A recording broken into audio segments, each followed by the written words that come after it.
మీరు కలిస్తే కలిసిపోతారా? మీరు కలుపుకుంటారు. మహేష్ రెడ్డి గారు మీరు సబ్జెక్ట్ ఇవ్వాలండి. మాట్లాడు, కూర్చోండి. అదే మాదిరిగా చెప్తాను. అదే మాదిరిగా సబ్జెక్ట్ మాట్లాడండి. అదే మాదిరి నేను మీ ద్వారా ఈ రాష్ట్ర ప్రభుత్వాన్ని అడుగుతా ఉన్నాను.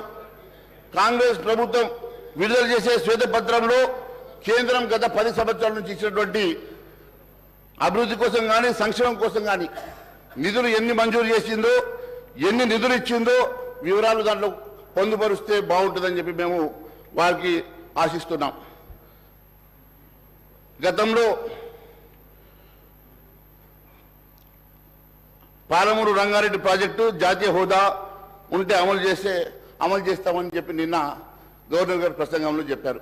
అధ్యక్ష, కాంగ్రెస్ పార్టీ వరంగల్ డిక్లరేషన్లో ప్రతి ఎకరాకు సాగునీరు అందేలా నిర్దిష్ట సమయంలో అది సంపూర్ణ ప్రాజెక్టును పూర్తి చేస్తామని హామీ ఇచ్చింది. Congress manifesto Abhayahastham page number 8. ఆ తర్వాత 4వ చాప్టర్లో 3వ అంశమైన సాగునీటి పారుదల రంగం Congress manifesto Abhayahastham page number 20లో పాలమూరు రంగారెడ్డి ప్రాజెక్టులు జాతీయ హోదాకై కృషి చేస్తామన్నారు.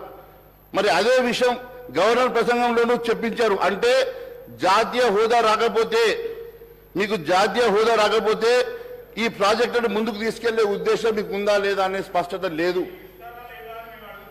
మీరు లేకుంటే మేము అదే మీరు దాన్ని ముందుకు తీసుకెళ్లే ఉద్దేశం లేదు కాబట్టి దీన్ని ఒక లింక్ పెట్టినారు. మీరు దీన్ని లింక్ పెట్టడం అనేది ఇది మంత్రి గారు సార్ మేము మేనిఫెస్టోలో పెట్టింది చాలా సార్, మేము మేనిఫెస్టోలో పెట్టిన అంశానికి నేను గౌరవ సభ్యులను కోరుతా ఉన్నాను. మహేశ్వర్ రెడ్డి గారు బీజేపీ పార్టీ జాతీయ స్థాయిలో వారు ప్రధానమంత్రి ఉన్నారు. ఈరోజు మేము వారిని కోరుతా ఉన్నాము. ఈరోజు తెలంగాణ రాష్ట్ర ప్రజలకు సంబంధించిన అంశం విషయంలో వారు ముందు నిలబడి జాతీయ హోదాను ఇప్పించే ప్రయత్నం చేయాలని కోరుతా ఉన్నాను. ఎట్లా ఇస్తారని మీ పార్టీ ప్రభుత్వంలో ఉంది, మేమందరం వస్తాం, మేము వారిని కూడా కోరుతాం, మా ప్రధాన ప్రతిపక్షాన్ని కూడా కోరుతాము. మీరు జాతీయ హోదాను ఇప్పియండి. మేమందరం కూడా తెలంగాణ రాష్ట్ర ప్రజలకు సంబంధించిన ఈ అంశాన్ని నేను మా మహేశ్వర్ రెడ్డి గారు వారి బీజేపీ పార్టీ వారిని కూడా కోరుతా ఉన్నాం. అధ్యక్ష మహేశ్వర్ రెడ్డి గారు కానీ అధ్యక్ష ఎన్నిసార్లు ఇంటరప్షన్ కరెక్ట్ కాదు అధ్యక్ష. అయ్యా ఒక్క నిమిషం సార్, ఒక్క నిమిషం. సీఎం రేవంత్ రెడ్డి గారి సొంత జిల్లా అయినటువంటి పాలమూరు, సీఎం సొంత జిల్లా ఇది ఎట్టిస్తారు సార్, ఇది ఎట్టిస్తారు? What is this? నేను 1 minute. శ్రీహరి గారు, మన లెజిస్లేటివ్ అఫైర్స్ మినిస్టర్ గారు శ్రీధర్ బాబు గారు పాలమూరు రంగారెడ్డికి జాతీయ హోదా తీసుకురావడానికి బీజేపీ వాళ్ళ సహకారం అడిగారు సార్. దాన్ని మేము కూడా స్వాగతిస్తున్నాం. వీలైతే నేను ప్రభుత్వానికి విజ్ఞప్తి చేస్తున్నా, అభ్యర్థిస్తున్నా, మనందరం ఒక శాసనసభ ద్వారా ఒక ఏకగ్రీవ తీర్మానం చేస్తూ జాతీయ హోదా పాలమూరు రంగారెడ్డి ప్రాజెక్టుకు జాతీయ హోదా కల్పించాలని ఒక ఏకగ్రీవ తీర్మానం ఈ సభ ద్వారా చేసి కేంద్ర ప్రభుత్వానికి పంపిద్దాం. శ్రీధర్ బాబు గారు దీని విషయంలో ముందుకు రావాల్సిందని నేను కోరుతున్నాను. మహేశ్వర్ రెడ్డి గారు చూడండి, అదే ఇప్పుడు రెస్క్యూకి వస్తామని చెప్పి రెస్క్యూకి వచ్చేసారు సార్. రెస్క్యూకి వచ్చేసారు. దీన్ని బట్టి చాలా స్పష్టంగా ఏర్పడుతూ ఉంది వీళ్ళ రిలేషన్షిప్ ఏందో. నేను ఒకటే అడుగుతా ఉన్నాను సార్, గౌరవ ముఖ్యమంత్రి గారి సొంత జిల్లా పాలమూరు. అలాంటి సొంత జిల్లాలో కేవలం జాతీయ హోదా ఏ రకంగా వస్తుందో ఎంపీగా ఉన్నటువంటి రేవంత్ రెడ్డి గారికి, ఇరిగేషన్ మంత్రిగా ఉన్నటువంటి మా ఉత్తమ్ కుమార్ రెడ్డి గారికి బాగా తెలుసు. జాతీయ హోదాకి ఏమేం కావాలా, ప్రొసీజర్ ఏంది, దాని నామ్స్ ఏంటి, అవన్నీ కూడా సార్ మీకు సమయం ఇచ్చినప్పుడు మీరు మాట్లాడాలి సార్. చాలాసేపు మాట్లాడారు మీరు గంటన్నర మాట్లాడారు. మాకు 10 నిమిషాలు కూడా సమయం గారు. మీరు గవర్నర్ ప్రసంగంలో మాట్లాడేది అనవసరంగా. గవర్నర్ ప్రసంగం అండి ఇది. గవర్నర్ ప్రసంగంలో మాట్లాడుతా ఉన్నాను అధ్యక్ష.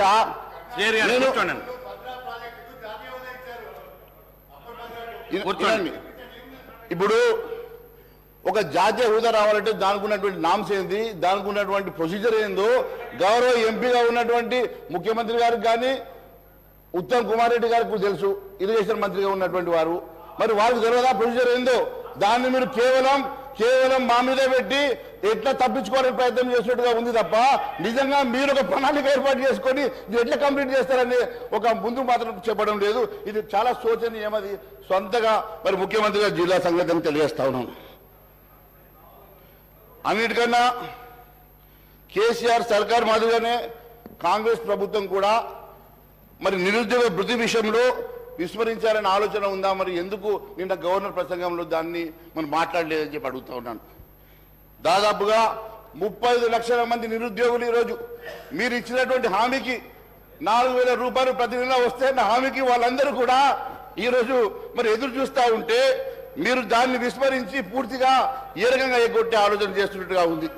ఇది ప్రజలు నిరుద్యోగ యువత మిమ్మల్ని నమ్ముకొని ఓటేసినట్టు నిరుద్యోగ యువత 1000 కళ్ళతో ఎదురు చూస్తూ ఉంది. మీరు ఏ రకంగా నిరుద్యోగ వృత్తిని ఇవ్వబోతున్నారు అని. దాదాపు దానికి కావాల్సింది ప్రతి నెల 1,400 కోట్ల రూపాయలు. అంటే దాదాపుగా మీరు 20,000 కోట్ల రూపాయలు ప్రతి సంవత్సరం మీరు అదనంగా మీరు దీన్ని సమకూర్చుకోవాల్సిన అవసరం ఉంది. ఇది మీరు హామీ ఇచ్చే ముందు ఆలోచన చేశారా? ఆలోచన లేకుండా కేవలం అధికారం రావడానికి మాత్రమే ఈ హామీ ఇచ్చారనే సంగతి మరి దయచేసి చెప్పాలని చెప్పి కోరుతా ఉన్నాను. అదే మాదిరిగా ఈ నెల 9వ తారీఖు రోజు 2 లక్షల రూపాయల రుణమాఫీ చేస్తామన్నారు. మరి 9వ తారీఖు అయిపోయింది. అధ్యక్ష, మీరు 2 లక్షల రుణమాఫీ ఏ తారీఖుల్లో చేస్తారు? ఇప్పటికే మాట తప్పారు. 9వ తారీఖు దాటింది.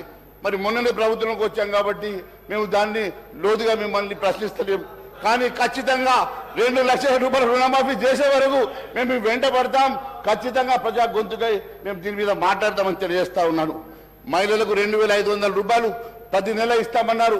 ఇంకా దాని మీద పూర్తి మరి వివరణ కానీ ఇచ్చేటువంటి మరి ప్రొసీజర్ కానీ ఇంకా మీరు దాని మీద ఏమి మాట్లాడకపోవడం నిజంగా శోచనీయమని తెలియజేస్తా ఉన్నాను. అంతేకాదు అధ్యక్ష, ఎంతో ఉత్సాహంతో ఈరోజు అందరూ కూడా కాంగ్రెస్ ప్రభుత్వం ఏర్పాటు చేసుకొని మీరు కేవలం 64 మంది మెంబర్స్ తోటి మాత్రమే మీరు ఈరోజు అధికారంలో ఉండి అధికారం తెచ్చుకొని ప్రజలు మీకు 2/3 మెజార్టీ ఇవ్వలేదు. ఎన్ని పెద్ద హామీలు ఇచ్చినా నెరవేర్చలేని హామీలు ఇచ్చినా మీకు ప్రజలు కట్టబెట్టింది కేవలం 64 సీట్లు మాత్రమే. కాబట్టి నేను మిమ్మల్ని ఒకటే కోరుతా ఉన్నాను, దయచేసి ప్రజలు మీ మీద పెట్టుకున్నటువంటి ఎన్నో ఆశల్ని వమ్ము చేయకుండా మీరు ఇస్తామని ఒప్పుకున్నటువంటి హామీలను నెరవేర్చాల్సినది. ప్రజలు మీకు సంపూర్ణ విశ్వాసంతో మీ మీద పట్టం కట్టినందుకు మీరందరూ కూడా మరి ముఖ్యమంత్రి గారికి సహచార మంత్రులందరూ కూడా మీరు సపోర్ట్ చేసి ఖచ్చితంగా మీరు ఇచ్చినటువంటి 412 హామీలు నెరవేర్చాల్సిందిగా కోరుకుంటూ ఈ అవకాశం ఇచ్చినందుకు ధన్యవాదాలు తెలియజేస్తున్నాను. భారత్ మాతాకి జై. శ్రీ అక్బరుద్దీన్ ఓవైసీ గారు. Honorable panel speaker, sir. Sir, at the outset, I welcome the new government that has assumed office after the assembly elections. We respect the people's mandate, and as it is their will that has prevailed in the assembly elections, the Congress party has secured the people's confidence on the basis of the promises that the party has made and its Please All manifesto. I would like to point out here that our party, MIM, will play the role of constructive opposition in the state. We will voice the aspirations and grievances of the people, offer our advice and suggestions, and also point out the acts of omission and commission of the government. Sir, उसके साथ ही साथ मोहतरम panel speaker साहब, मैं ये ज़रूर बात कहते हुए अपनी बात को आगे बढ़ाऊंगा, और ये बात मैं ऐवान के तवज्जो में लाना चाहता हूं और इस ऐवान के जरिए आवाम को भी मुतवज्जे करता हूं इस बात पर कि रियासत तेलंगाना के मुसलमानों ने इनको भी जिताया है, इनको भी जिताया है, लेकिन न इन्होंने एक भी मुसलमान को नहीं जिताया है। और मुसलमानों की नुमाइंदगी करने वाली जमात को खत्म करने के मंसूबे व साजिशें बनाई गई, कोशिशें की गई, लेकिन वो साजिशें, वो मंसूबे, वो ख्वाब चुकनाचूर हो गए। हम जहां थे वहीं हैं और वहीं रहेंगे। हम में कोई कमी नहीं आई। कभी ये यहां से यहां आते हैं, कभी वो वहां से यहां आते हैं, लेकिन हम जहां थे वहीं हैं और वहीं रहेंगे। और बेबाकी के साथ, पूरी दियानत के साथ, ईमानदारी के साथ, इखलास के साथ मुसलमानों की नुमाइंदगी करते रहेंगे। और ये बात इसलिए कह रहे हैं कि मुसलमान हिंदुस्तान का दूसरे दर्जे का शहरी नहीं है। मुसलमान को भी दस्तूर हिंद ने वो बराबर का हक दिया गया है। और इस ऐवान में खड़े रहकर हमारी तारीख है कि हमने मुसलमानों के लिए, पिछड़े हुए तबकात के लिए, SC STs के हुकूक के लिए हमने जिद्दोजहद की है और आगे भी हम करते रहेंगे। हम उम्मीद करते हैं कि कांग्रेस की हुकूमत पुराने शहर को नजरअंदाज नहीं करेगी। हम उम्मीद करते हैं कि पुराने शहर की तरक्की नए शहर के बराबर होगी। हम उम्मीद करते हैं कि IT टावर्स जो हमने मंजूरी हासिल की थी पुराने शहर के लिए, वो IT टावर्स का काम जारी रहेगा। हम ये उम्मीद करते हैं कि पुराने शहर में मूसी को साफ कर और जहां पे सीवरेज, उम्मीद करते हैं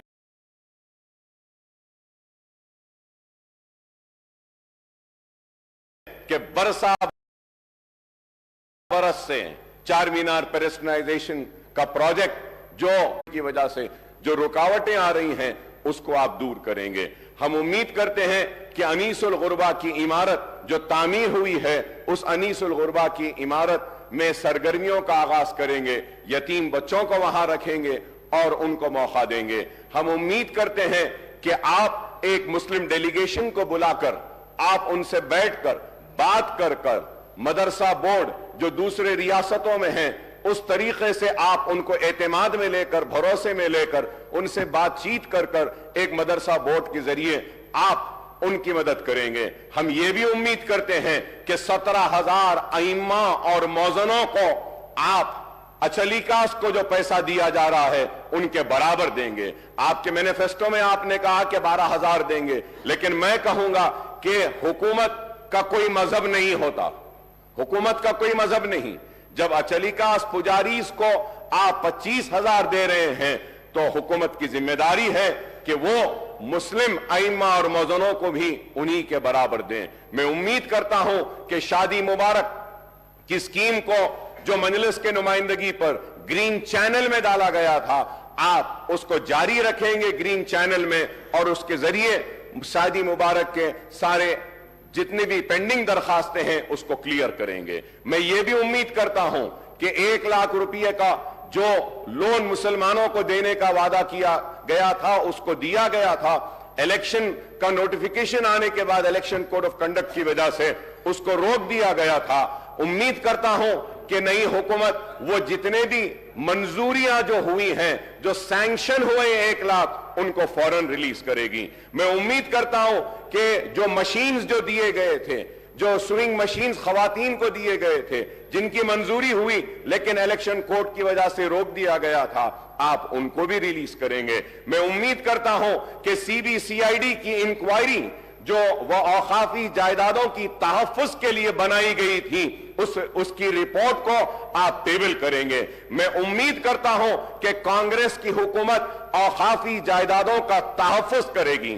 70 बरस की इस तारीख में मुसलमानों की औकाफी जायदादों को तबाह बर्बाद किया गया, उनको लेफ्ट एंड राइट बांटा गया, चाहे वह तेलुगु देशम की हुकूमत हो, चाहे वह कांग्रेस की हुकूमत हो या BRS की हुकूमत हो। जब हुकूमत में आने से पहले तो बड़े हमदर्दी का इजहार करते हैं औकाफी जायदादों की तहफ्फुज के लिए, लेकिन इख्तिदार में आने के बाद उनकी रविश कुछ और होती है और उसी रविश का नतीजा है कि हुसैन शाह वली रहमतुल्लाह अलैह की 1,600 एकड़ आराजी चले गई, आज नहीं है। आज मैं उम्मीद करता हूं कि आप उसको टेबल करेंगे। मैं उम्मीद करता हूं कि आलेर का एनकाउंटर जो हुआ, पुलिस की मौजूदगी में, पुलिस की कस्टडी में पुलिस एनकाउंटर करके उन मासूमों को मार देती है। हमारे मुतालबे पर एक इंक्वायरी कमेटी बनाई गई थी। मैं उम्मीद करता हूं कि आप टेबल करेंगे उस रिपोर्ट को और वो कातिलों को सजा देंगे जो पुलिस कस्टडी में उन मासूमों को गोली मारकर मार दिए गए। मैं उम्मीद करता हूं कि हुकूमत मसाजिद का तहफ्फुज़ करेगी। मैं उम्मीद करता हूं कि आशुर खानों का तहफ्फुज़ करेगी, क्योंकि आज बातें तो बहुत की जाती हैं लेकिन हमको इंसाफ से महरूम रखा जाता है। मैं आपके जरिए यह बात जरूर कहना चाहता हूं कि मजलिस इत्तेहादुल मुस्लिमीन हर सेशन में या हर असेंबली में आवाज को बुलंद करती है और अपने हक को हासिल करती है और हम जिद्दोजहद करते हैं। पुराने शहर में रोड वाइडनिंग्स की मंजूरियां हुई हैं लेकिन रोड वाइडनिंग्स नहीं हुए हैं। बोजागुट्टा में वहां पे हाउसिंग के लिए बार बार मुतालबा किया गया, नहीं हुआ। मैं ये भी बात आपसे कहूंगा कि मजलिस इत्तेहादुल मुस्लिमीन और मैंने ऐवान असेंबली में इस मसले को बार बार उठाया और उस वक्त के चीफ मिनिस्टर KTR साहब ने मंजूरी दी थी। लाल दरवाजे की मंदिर के लिए 20 करोड़ रुपए मंजूर किए थे, लेकिन आज तक भी लाल दरवाजे की उस मंदिर के काम के लिए आगाज नहीं हुआ। मीटिंगें तो बहुत हुई लेकिन काम नहीं हुआ। और पुराने शहर के पेरिस्टराइजेशन के प्रोजेक्ट के लिए हॉकर्स के लिए ब्रिजेस डालने का ऐलान किया गया, वो भी काम अभी पेंडिंग है। पार्किंग लॉट्स का है। मैं नई हुकूमत के सरबरा और चीफ मिनिस्टर साहब से, रेवंत रेड्डी साहब से मुतालबा करूंगा कि आप पुराने शहर के और शहर हैदराबाद के सारे हमारे MLAs की एक मीटिंग बुलाइए। हम सारे मसाइल को आपके सामने रखेंगे और उन मसाइल को आप एक के बाद एक उनको हल करते हुए आप आगे बढ़े तो हम आपके ममनून और मशकूर रहेंगे। इसके साथ ही साथ मैं ये बात भी कहूंगा आपसे कि आपने अपने मैनिफेस्टो में इतने वादे, इतने ऐलानात सब कुछ किए, लेकिन अफसोस के साथ कहना पड़ता है कि मैनिफेस्टो में उर्दू का जिक्र नहीं था। रियासत तेलंगाना की दूसरी सरकारी जबान का मौक़िफ़ दिया तो TRS की हुकूमत ने और KTR साहब ने दिया। मैं उनका शुक्रिया अदा करता हूं कि उर्दू को दूसरी सरकारी जबान का मौक़िफ़ दिया गया, लेकिन उर्दू के साथ इंसाफ हुआ, लेकिन जैसे होना था वैसा नहीं हुआ। मैं उम्मीद करता हूं कि आप उर्दू के साथ इंसाफ करेंगे, उर्दू को उसका जायज हक देंगे और उर्दू बोलने वालों के साथ इंसाफ करेंगे। आपने अपने मैनिफेस्टो में यह भी कहा कि DSC का इनेकाद करेंगे।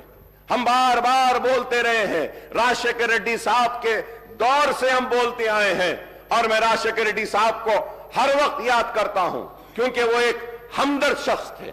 और अगर कोई कहता है कि हम कांग्रेस के करीब थे तो मैं ये कहना चाहता हूं कि हम कांग्रेस के करीब राजशेखर रेड्डी की वजह से थे, उनके अखलास की वजह से थे, उनकी मोहब्बत की वजह से थे, उनके हमारे लिए हमारे मसाइल को हल करने की वजह से थे। हम राजशेखर रेड्डी साहब के बेशक करीब थे, हमारे काम करते थे।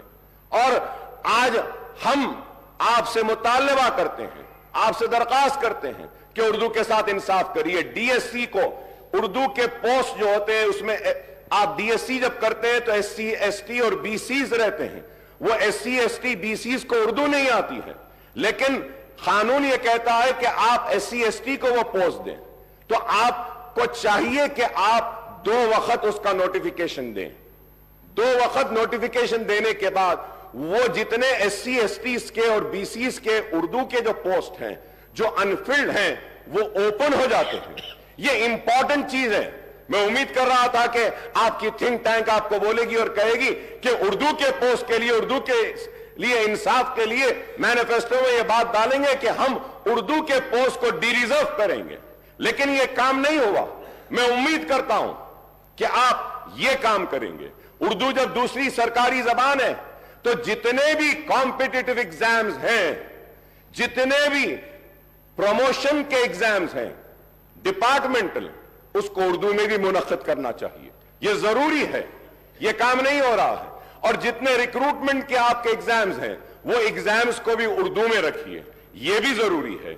मैं उम्मीद करता हूं कि आप मेरे इन बातों पर तवज्जो देंगे और मैं इसके साथ ही साथ आगे बढ़ते हुए ये बात भी आपसे कहूंगा कि it was in 2004 on the eve of assembly polls the Congress party had entered into a poll alliance with TRS after promising Telangana state.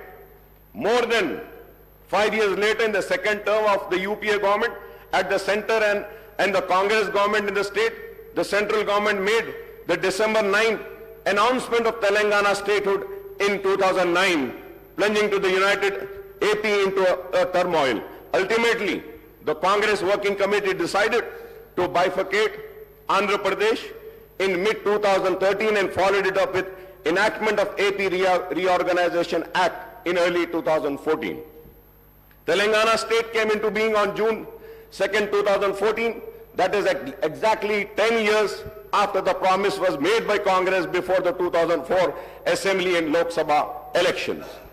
Earlier too, during 1969 and 1971, the Telangana agitation rocked the united AP, and it was led by former congressmen who had floated Telangana Praja Samiti.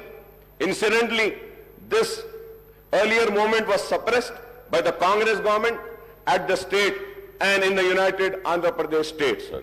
Sir, I would like to tell my Congress friends that the history cannot be one-sided and it has to be two sides. In the year 1969 to 1971, agitation scores of youth were killed in police firing, and in 2001 and 13 movements, scores of youth committed self-immolation. Who or which government were responsible for these deaths? I don't know how the change of government following the assembly polls can be called as the liberation day, liberation of Telangana people from 10 years of repression. So I'm saying this because I'm very saddened. When I was going through the Honorable Governor's address, in my 25 years of legislature life, I have never seen such an address by any government.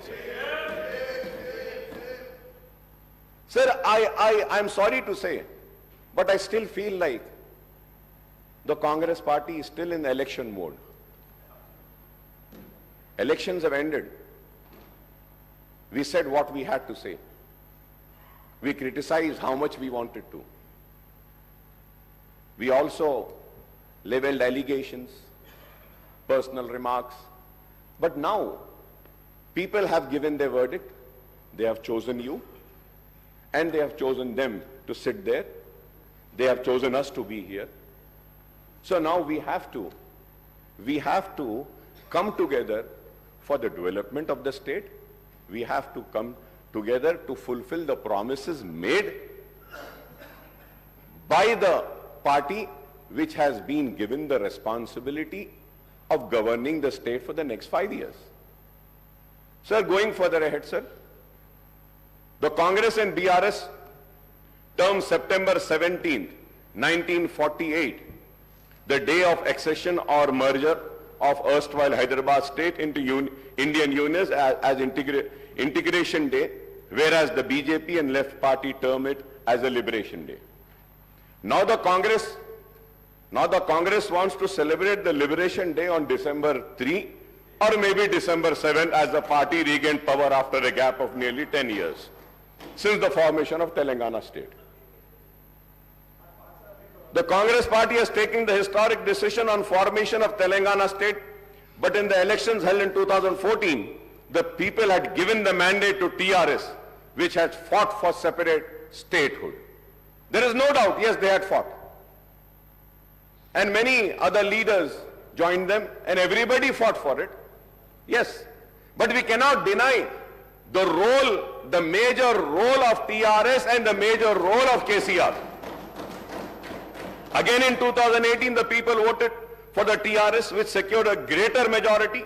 So terming the people's verdict in the previous two elections as something undemocratic or vote of autocratic, dictatorial or feudal role sounds something very sad, sir. It is not, sir. Sir, we are here. Sir, it is a democracy. We are living in a democracy. The people have the right. They can give me an opportunity or they can reject me. So we cannot question the decision of the people.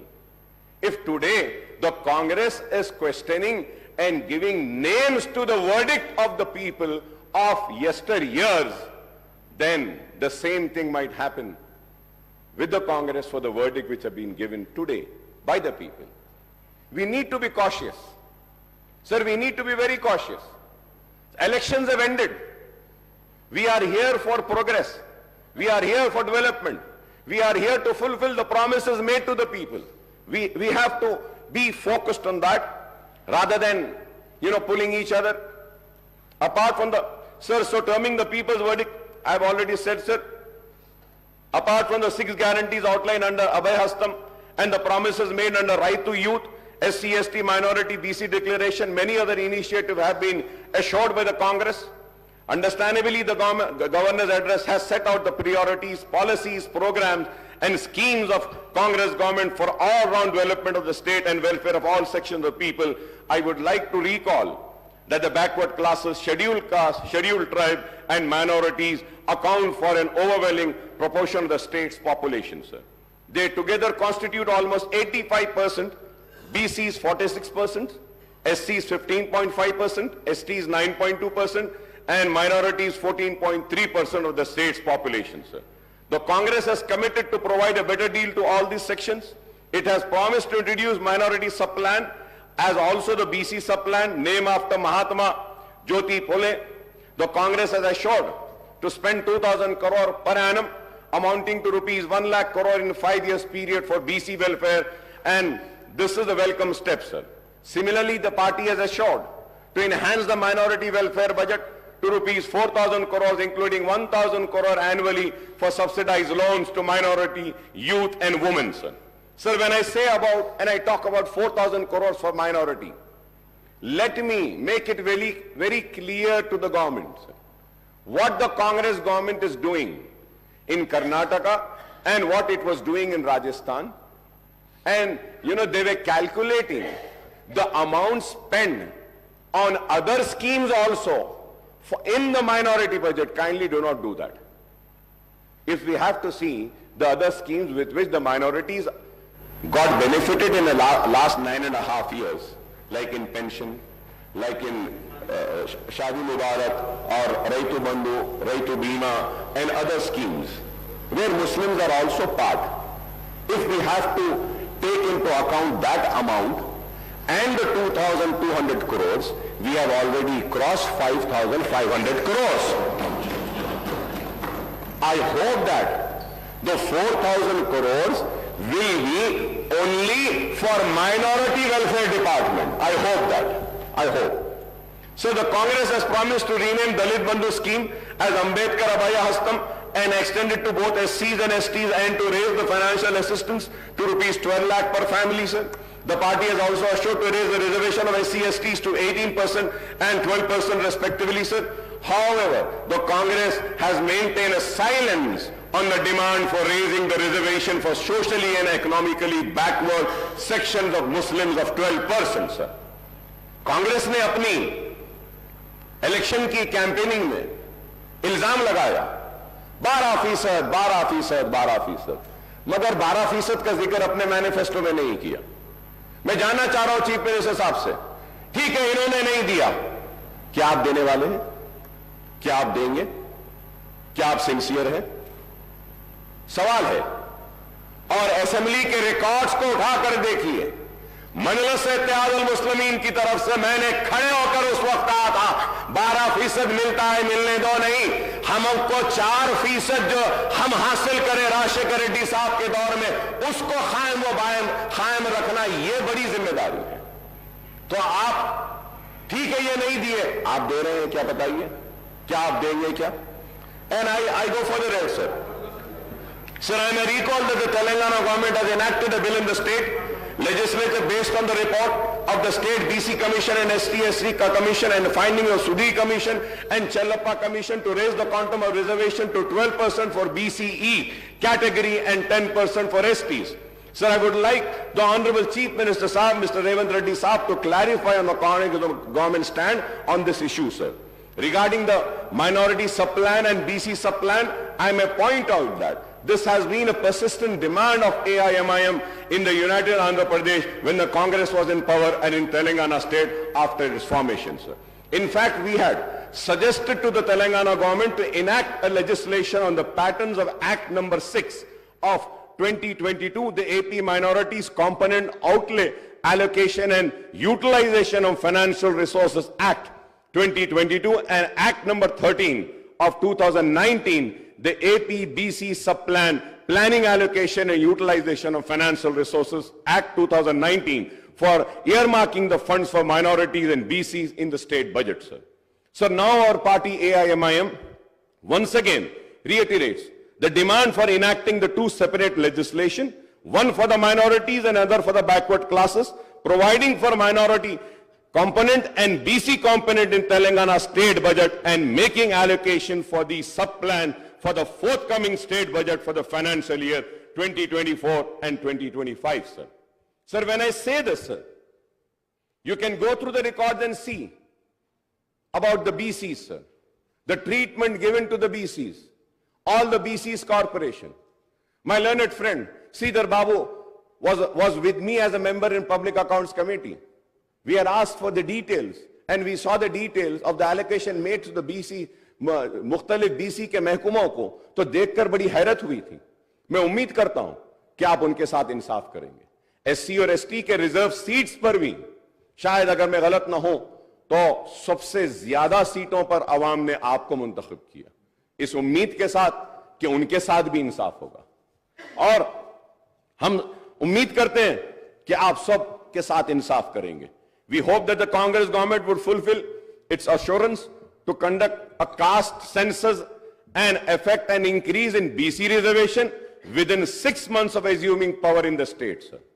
क्योंकि आपने कहा है ये बात और फिर the Congress has not elaborated on the quantum of raise in BC reservation in education and public employment in the state except promising a hike. कितना करेंगे आप, वो आपने नहीं कहा. This is in contrast to the assurance to raise the BC reservation in local bodies as well as in award of government civil construction and maintenance contract to 42%, sir. Assuming that the reservation for BCs in education and public employment are raised to 42%, apart from the proposed increase in SC/ST reservation to 18 and 12%, this would, Honorable Panel Speaker, sir, this would raise the total quantum of reservation for SC, STs and BCs together to 72%. 72%, sir. So we do not know whether the enhancement of reservation to 72% will pass the muster as the Supreme Court has laid down the Lakshman Rekha of 50% for overall reservation for weaker sections. If we add the BC reservation, Honorable Panel Speaker, sir, if we add the BC, if we add the EBC reservation of 10% and an increase of 8% reservation for SEBC, Muslim category BCE, the overall reservation will reach 90%. It is going to be 90%. Is this possible in the prevailing circumstances, whether the present central government is opposed tooth and nail to any increase in reservation for backward classes, apart from total opposition to any kind of reservation to the minorities? Is a question which needs to be answered, sir. A reality check on the issue would be needed, sir. A separate ministry for most backward classes are also been promised, apart from separate finance corporation for all major BC castes. We hope that the existing finance corporations and cooperative societies, federation and various BC groups are strengthened with allocation of more funds and assisting these groups. Honorable Panel Speaker, sir, we welcome the promise to introduce the Right to Public Service Act, apart from setting up comprehensive portal for receiving and addressing public complaints and grievances. Sir, जब मैं इसकी बात करता हूं तो इसके साथ साथ ये भी कहूंगा कि हर महकमे में जैसा ऑफिशियल लैंग्वेज कमीशन है, आप मुसलमान को रखिए ताकि वो उर्दू के इंप्लीमेंटेशन के लिए उस पर गौर करें. हायर एजुकेशन डिपार्टमेंट है, वाइस चेयरमैन एक मुसलमान को दीजिए. यूनिवर्सिटीज हैं, वहां पे एक मुसलमान को दीजिए. आप इंफॉर्मेशन का जो है उसमें आप मुसलमान को दे सकते हैं और कई वकील हैं, पब्लिक प्रोसिक्यूटर्स मुसलमानों को दे सकते हैं. लेकिन आज ये चीज नहीं हो रही है. मैं उम्मीद करता हूं कि मुसलमानों को उनका हक दिया जाएगा. Sir, the 6 guarantees are going to be cornerstone of the Congress government action plan for the state, sir. The government has implemented 2 of the promises made in the manifesto, and it has assured that a definite and time-bound action plan will be announced soon to implement the other guarantees in the poll manifesto, sir. Sir, when I talk about the poll manifesto, sir, about 6 guarantees, sir. Sir, I have all the details, sir. Like Mahalakshmi scheme, sir. Gas cylinder 500 rupees. Free travel for women. Farmers financial assistance of 15,000 per acre. Rupees 12,000 per annum to agricultural labor. Bonus of 500 paddy waiver and all land extent and number of farmers. ये सारी चीजें जब हम देखते हैं, sir. I don't know whether people know about this, sir. I might be wrong. But I would request the government to please correct me. Please do correct me. So 2,500 per month to every BPL family woman. Sir, अगर हम BPL family woman में card में से एक औरत को अगर ले लेते हैं पर मंथ, नहीं, मैं एक को ले रहा हूं, मैं सिर्फ एक को ले रहा हूं, एक को ले लेते हैं तो 2,249.75 crores per month, sir. Per annum, 26,997, sir. Sir, gas cylinder for 12 months, 12 cylinder अगर हम देंगे, per year, sir, 5,399. बिल्कुल साहब, आप दीजिए. 3 ने साहब, आप जो ऐसे 4 महीने चला बोलो, उनको चला लेते, चला ले. गांव में लकड़ी के साथ चला लेते साहब, बेफिक्र रहो. Free travel for women, sir. Free travel for women अगर इसको हम देखते हैं, sir, 2,190 crore, sir. Farmers, sir, financial assistance, sir. Total agricultural के आप साइट पर जाके देखिए, सर, जहां पे जिरात हो रही है वो जुमला एकरेज है 1,54,40,580, सर. तो अगर हम किसानों को जो वादा करें वो देते हैं 23,160.87 crore, sir. Sir, 12,000 per annum to agricultural labor, sir. I was listening to my learned friend. He said कि दो को भी दे देंगे, बोले मियां बीवी दोनों को देंगे. I don't know if it is the policy of the government or what. Very good, very good. दो को दे रहे हैं, बहुत अच्छा है. I was just listening to honorable learned friend of mine. He said कि एक ने 2 को देंगे. मैं एक को देने की बात लिया साहब. सिर्फ एक को लिया तो they are 25 lakh labours are they, sir. उसके लिए 3,000 करोड़ होना सालाना, सर. आप 2 को देंगे बोले 6,000 करोड़ होना है. अब हम आगे बढ़ते हैं और देखिए साहब, bonus 500. Sir, if you have to go, I have all the details, honourable panel speaker, sir. If I have to go, Gruha Jyothi, sir, 4,800 crores is required. Indrama Indulu, sir, 25,000 crores is required. Yuva Vikasam, 38,894 crores is required, sir. I have all the details, sir. It is not that I have done my homework and research, sir. Sir, implementation of Vidya Jyoti Patakam, Abdul Kalam, Tofe Talim and all this, sir. For that 6,476.66 crores is required, sir. Sir, MPhil, PhD, sir, for that. और उसके बाद में graduates को भी आप देंगे बोले, फिर इंटर स्टूडेंट्स को भी देंगे बोले, एसएससी को भी देंगे बोले, तो उसके लिए और फिर वो सारे जब हम देखते हैं, सर, 294, 1,800, 2,600, अब इतने हैं, सर, thousands and thousands है, sir. And I wish you all the luck, because I know this, sir, because I know this. Congress have ruled this country and ruled the state 16 times, sir. Very learned people are there. Educated people are there. They know how to rule, and I'm sure and I'm confident they are going to fulfill the promises.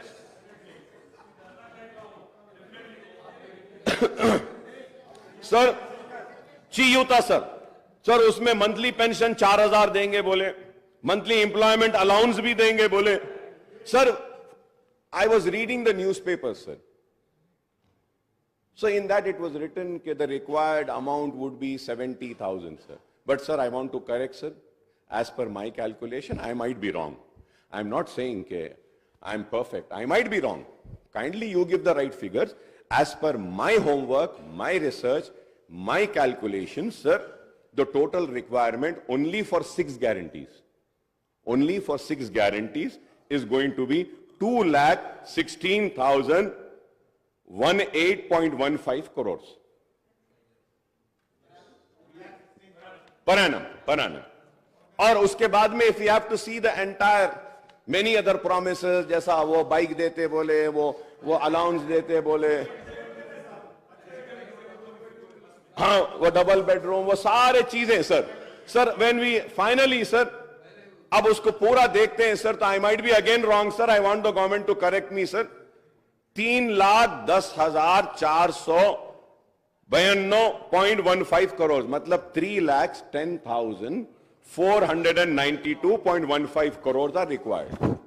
And I'm sure the people who have prepared the manifesto knew about the financial state of the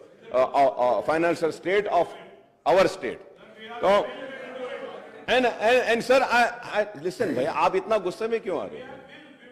That's what I'm saying, sir. मैं यही कह रहा हूं, आप नहीं करेंगे बोल के मैं थोड़ी बोला आपको, आप काबिल है बोला मैं। आप लोग हिंदुस्तान में सबसे ज्यादा हुकूमत करे बोल रहा हूं, रियासत में आप लोग करे हैं बोल रहा हूं, और मैं ये कह रहा हूं कि काबिल लोगों ने बड़ी काबिलियत के साथ, बड़ी ही मेहनत के साथ इस मैनिफेस्टो को बनाया है, और इस मैनिफेस्टो पे अवाम ने भरोसा किया है। और मैं ये भी कह रहा हूं कि ये प्रॉमिसेस को फुलफिल करने के लिए ना सिर्फ मैं, हम सब आपका ताउन करने तैयार हैं। गुस्से में आने की बात क्या है बताइए?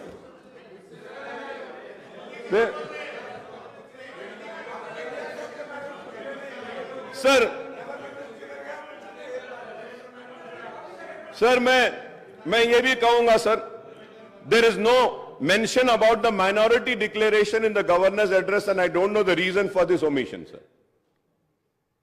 इसलिए मैंने कहा, मुसलमानों ने आपको भी जिताया, मुसलमानों ने आपको भी जिताया, मगर आप दोनों ने मुसलमानों को नहीं जिताया, हम जीत गए। Sir, one of the promise under the minority declaration is the introduction of Abdul Kalam Tohfa Talim scheme to provide financial assistance of rupees 5 lakh to minority youth for completing MPhil and PhD, rupees 1 lakh for post-graduation, rupees 25,000 for graduation, rupees 15,000 for intermediate, and rupees 10,000 for passing the 10th grade SSC, sir. Sir, I would like to once again ask the people responsible for preparation of this manifesto, sir. Sir, by the way, sir, who is this Abdul Kalam? Is it, no, sir, it is written Abdul Kalam. Is it the India's first education minister, Maulana Abdul Kalam Azad? Or it is Abdul Kalam, India's missile man and former president, Mr. APJ Abdul Kalam? It cannot be both. इसमें तो सिर्फ अब्दुल कलाम लिखा, इसलिए मैं पूछ रहा हूं साहब, इस पे भी गुस्सा मत आओ, ये भी पूछ रहा हूं कि किसके जी।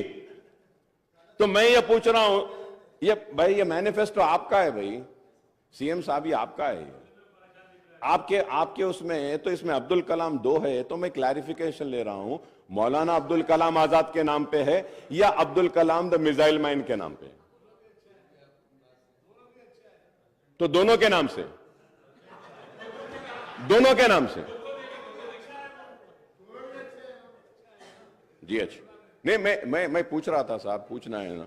Under the Mahalakshmi guarantee women are promise monthly financial assistance of rupees 2,500 per month, and that is 30,000 per annum, besides free travel in RTC buses, sir.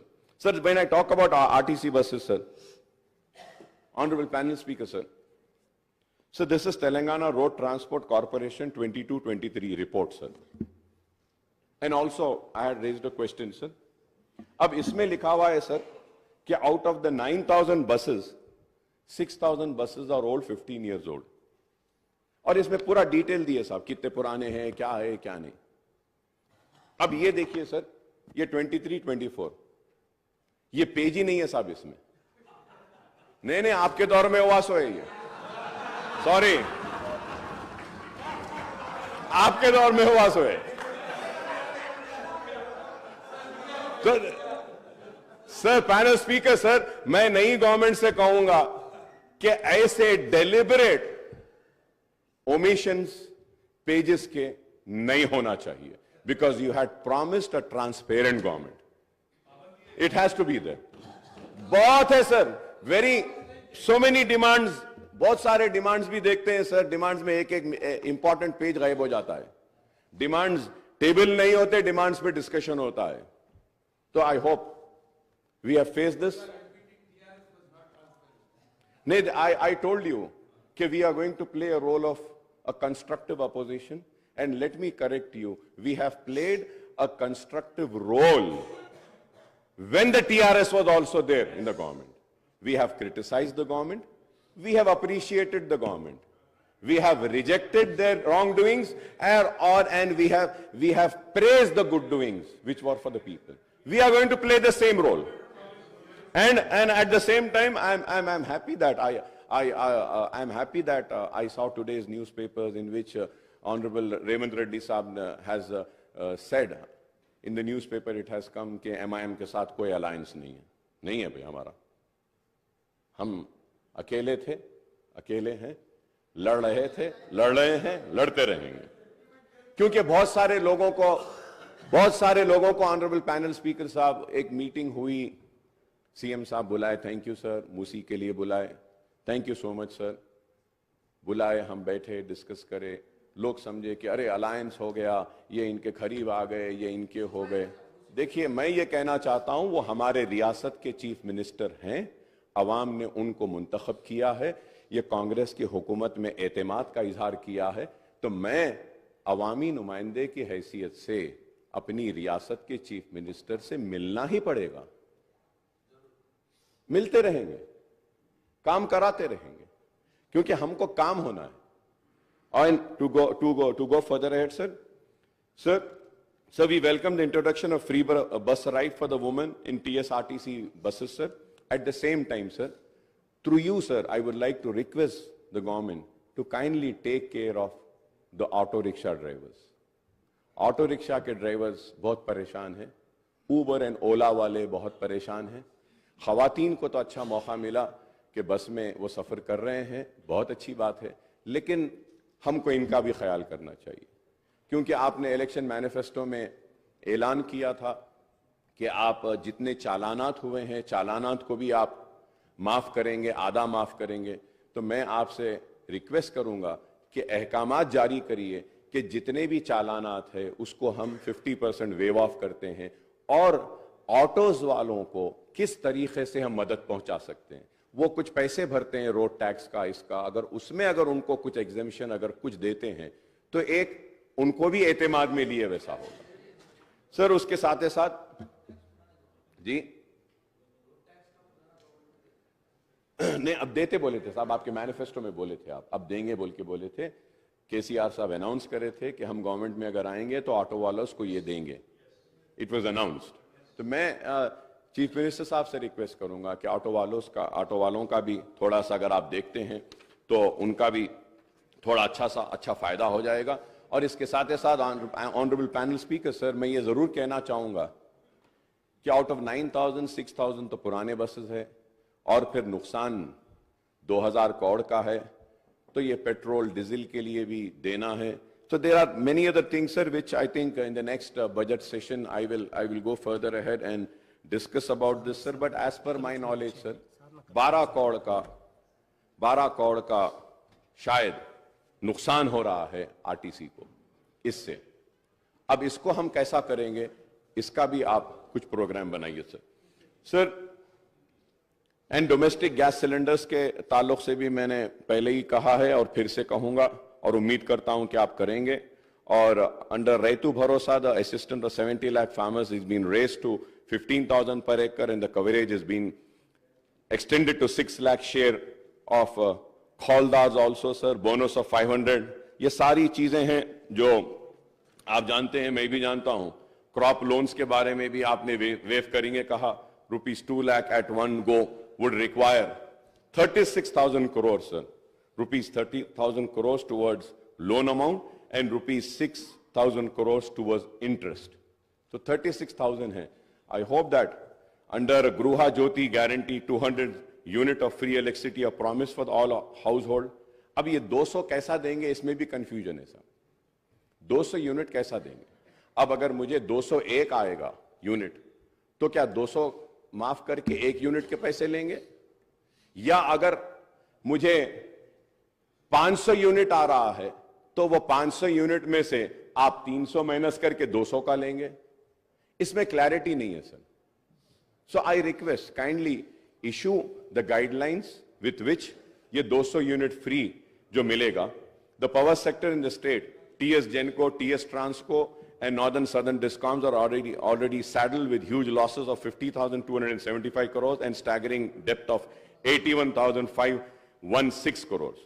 क्योंकि ये सिर्फ मैं न्यूज़पेपर्स में, ऑनरेबल स्पीकर सर, मैं न्यूज़पेपर्स में देख रहा था, हर कोई बोल रहे थे कि 50,000 का इसमें लॉसेज है, 80,000 के लॉसेज है कहें सर। लेकिन the thing is that कि we are already saddled with the huge losses of 50,275 crores and staggering debt of 81,516 crores, sir. Sir, under Indulu scheme, families not owning houses are promised a house site and a financial assistance rupees 5 lakhs for construction of houses, sir.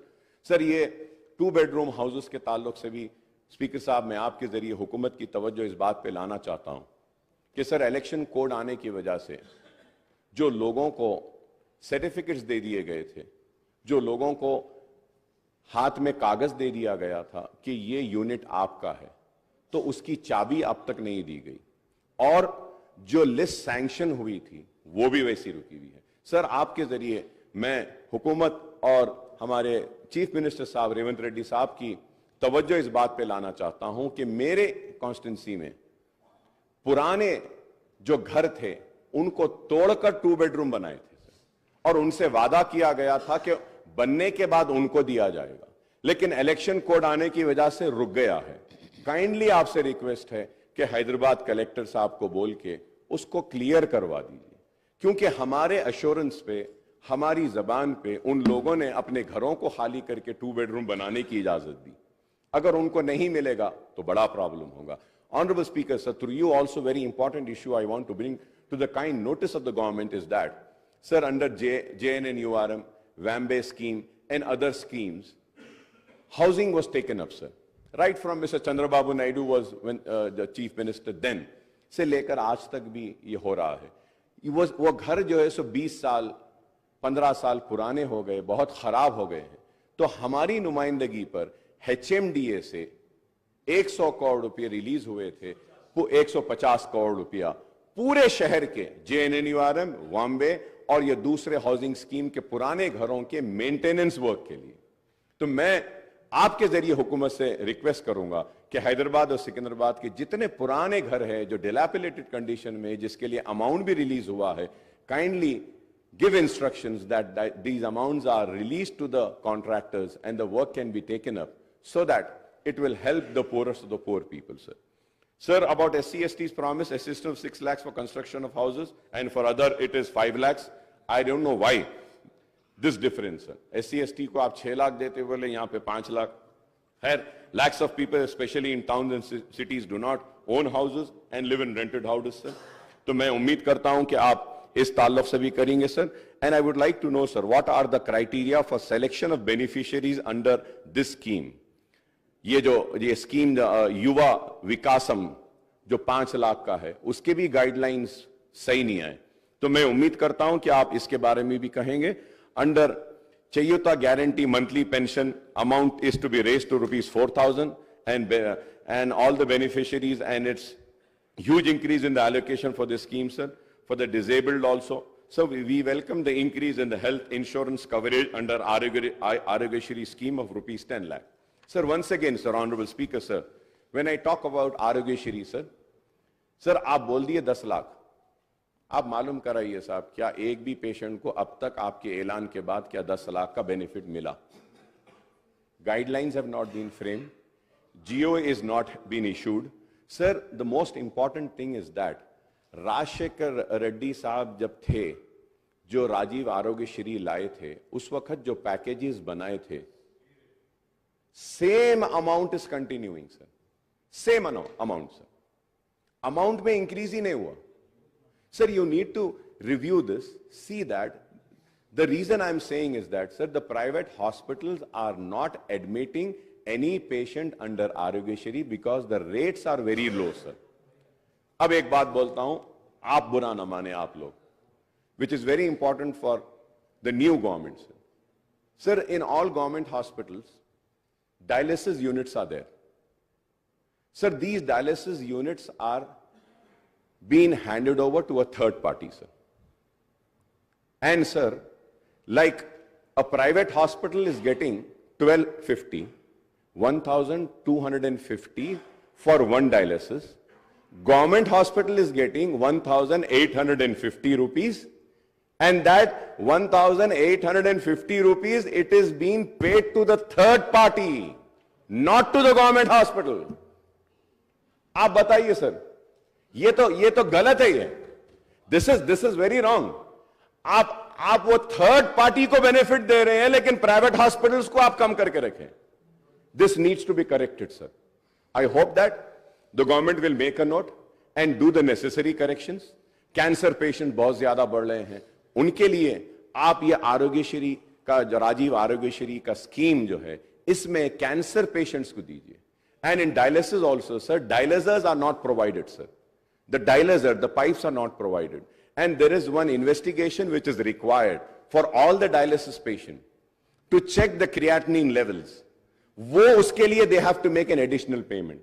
So such things are there which needs to be corrected, which was not corrected by this government in spite of repeatedly requesting. I hope that you will do the necessary corrections. This will help the poor people, sir. Sir, going further ahead, sir. Sir, it is apparent that the youth, especially in the rural and small towns, are being facing problems of unemployment. I welcome that के उन बेरोजगार नौजवानों के लिए भी आपने ऐलान किया है कि करेंगे. Sir, ये इसमें ये moreover, youth have been promised monthly employment allowance of 4,000. I would like to know कि when are we going to start this? Sir, क्योंकि बेरोजगारी का भत्ता देने का इन्होंने भी वादा किया था, लेकिन किया नहीं. Sir, as per my information, I might be wrong. It is subject to correction, sir. 42 lakh children have registered in an employment department or Telangana Public Service Commission. Sir, if we take 30 lakhs also, unemployed youth, तो हमको, sir, 1,200 crore महाना जरूरत पड़ेगी और हमको जरूरत पड़ेगी 14,400 करोड़ सालाना की. 14,400 crores yearly will be required. So I hope that कि आप इस पर भी गौर करेंगे. For young women 18 years pursuing education, electric scooter का promise करे हैं. We welcome this. When we hope that कि ये promise भी fulfill होगी. So the issue of SC categorization into ABCD category has been hanging fire for over 2 decades now.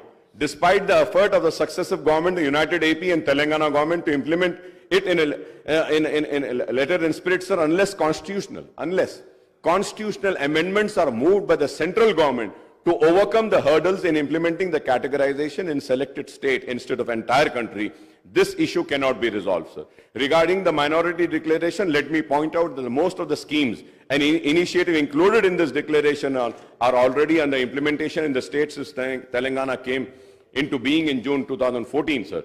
The Congress has promised about Setwin, sir. I hope that कि सेटविन को आप मजबूत बनाएंगे, अच्छा बनाएंगे, ताकि अनएम्प्लॉयड यूथ को स्किल डेवलपमेंट का ट्रेनिंग का प्रोग्राम भी होगा. और मैं ये भी कहूँगा कि कांग्रेस के टाइम में ओल्ड सिटी में हम नेशनल एकेडमी ऑफ कंस्ट्रक्शन का एक सेंटर लाए थे. तो मैं आपसे रिक्वेस्ट करूँगा कि नेशनल एकेडमी ऑफ कंस्ट्रक्शन के सेंटर को माइनॉरिटी वेलफेयर डिपार्टमेंट से जोड़ दीजिए. तो at least minority welfare department can take up the skill development programme with collaboration with National Academy of Construction, sir. So you have also promised about additional funds to Khuli Qutub Shah, sir. And Khuli Qutub Shah has been given the responsibility by the TRS government, then TRS government, for the development of Charminar pedestrianization project. But it is still not yet completed. I would say it's in between, sir. मैं उम्मीद करता हूं कि आप उसको भी देखेंगे, sir. Sir, उसके साथ ही साथ, sir, मैं ये भी कहूंगा कि पुराने शहर में 100 bedded hospitals के लिए याखुदपुरा SRT कॉलोनी में एक 100 bedded हॉस्पिटल सैंक्शन हुआ है. काइंडली आप उसका काम करा दीजिए। पालम रोड ओल्ड सिटी में एक दवाखाना मंजूर हुआ है, उसका भी काम वैसी है, उसको भी करा दीजिए। मेरी कॉन्स्टिट्यूंसी में बारकस में और बल्लागुड़े में एक 40 बेड एक 100 बेड हॉस्पिटल आया है, उसका भी अगर आप काम करा दिए तो बेहतर होगा।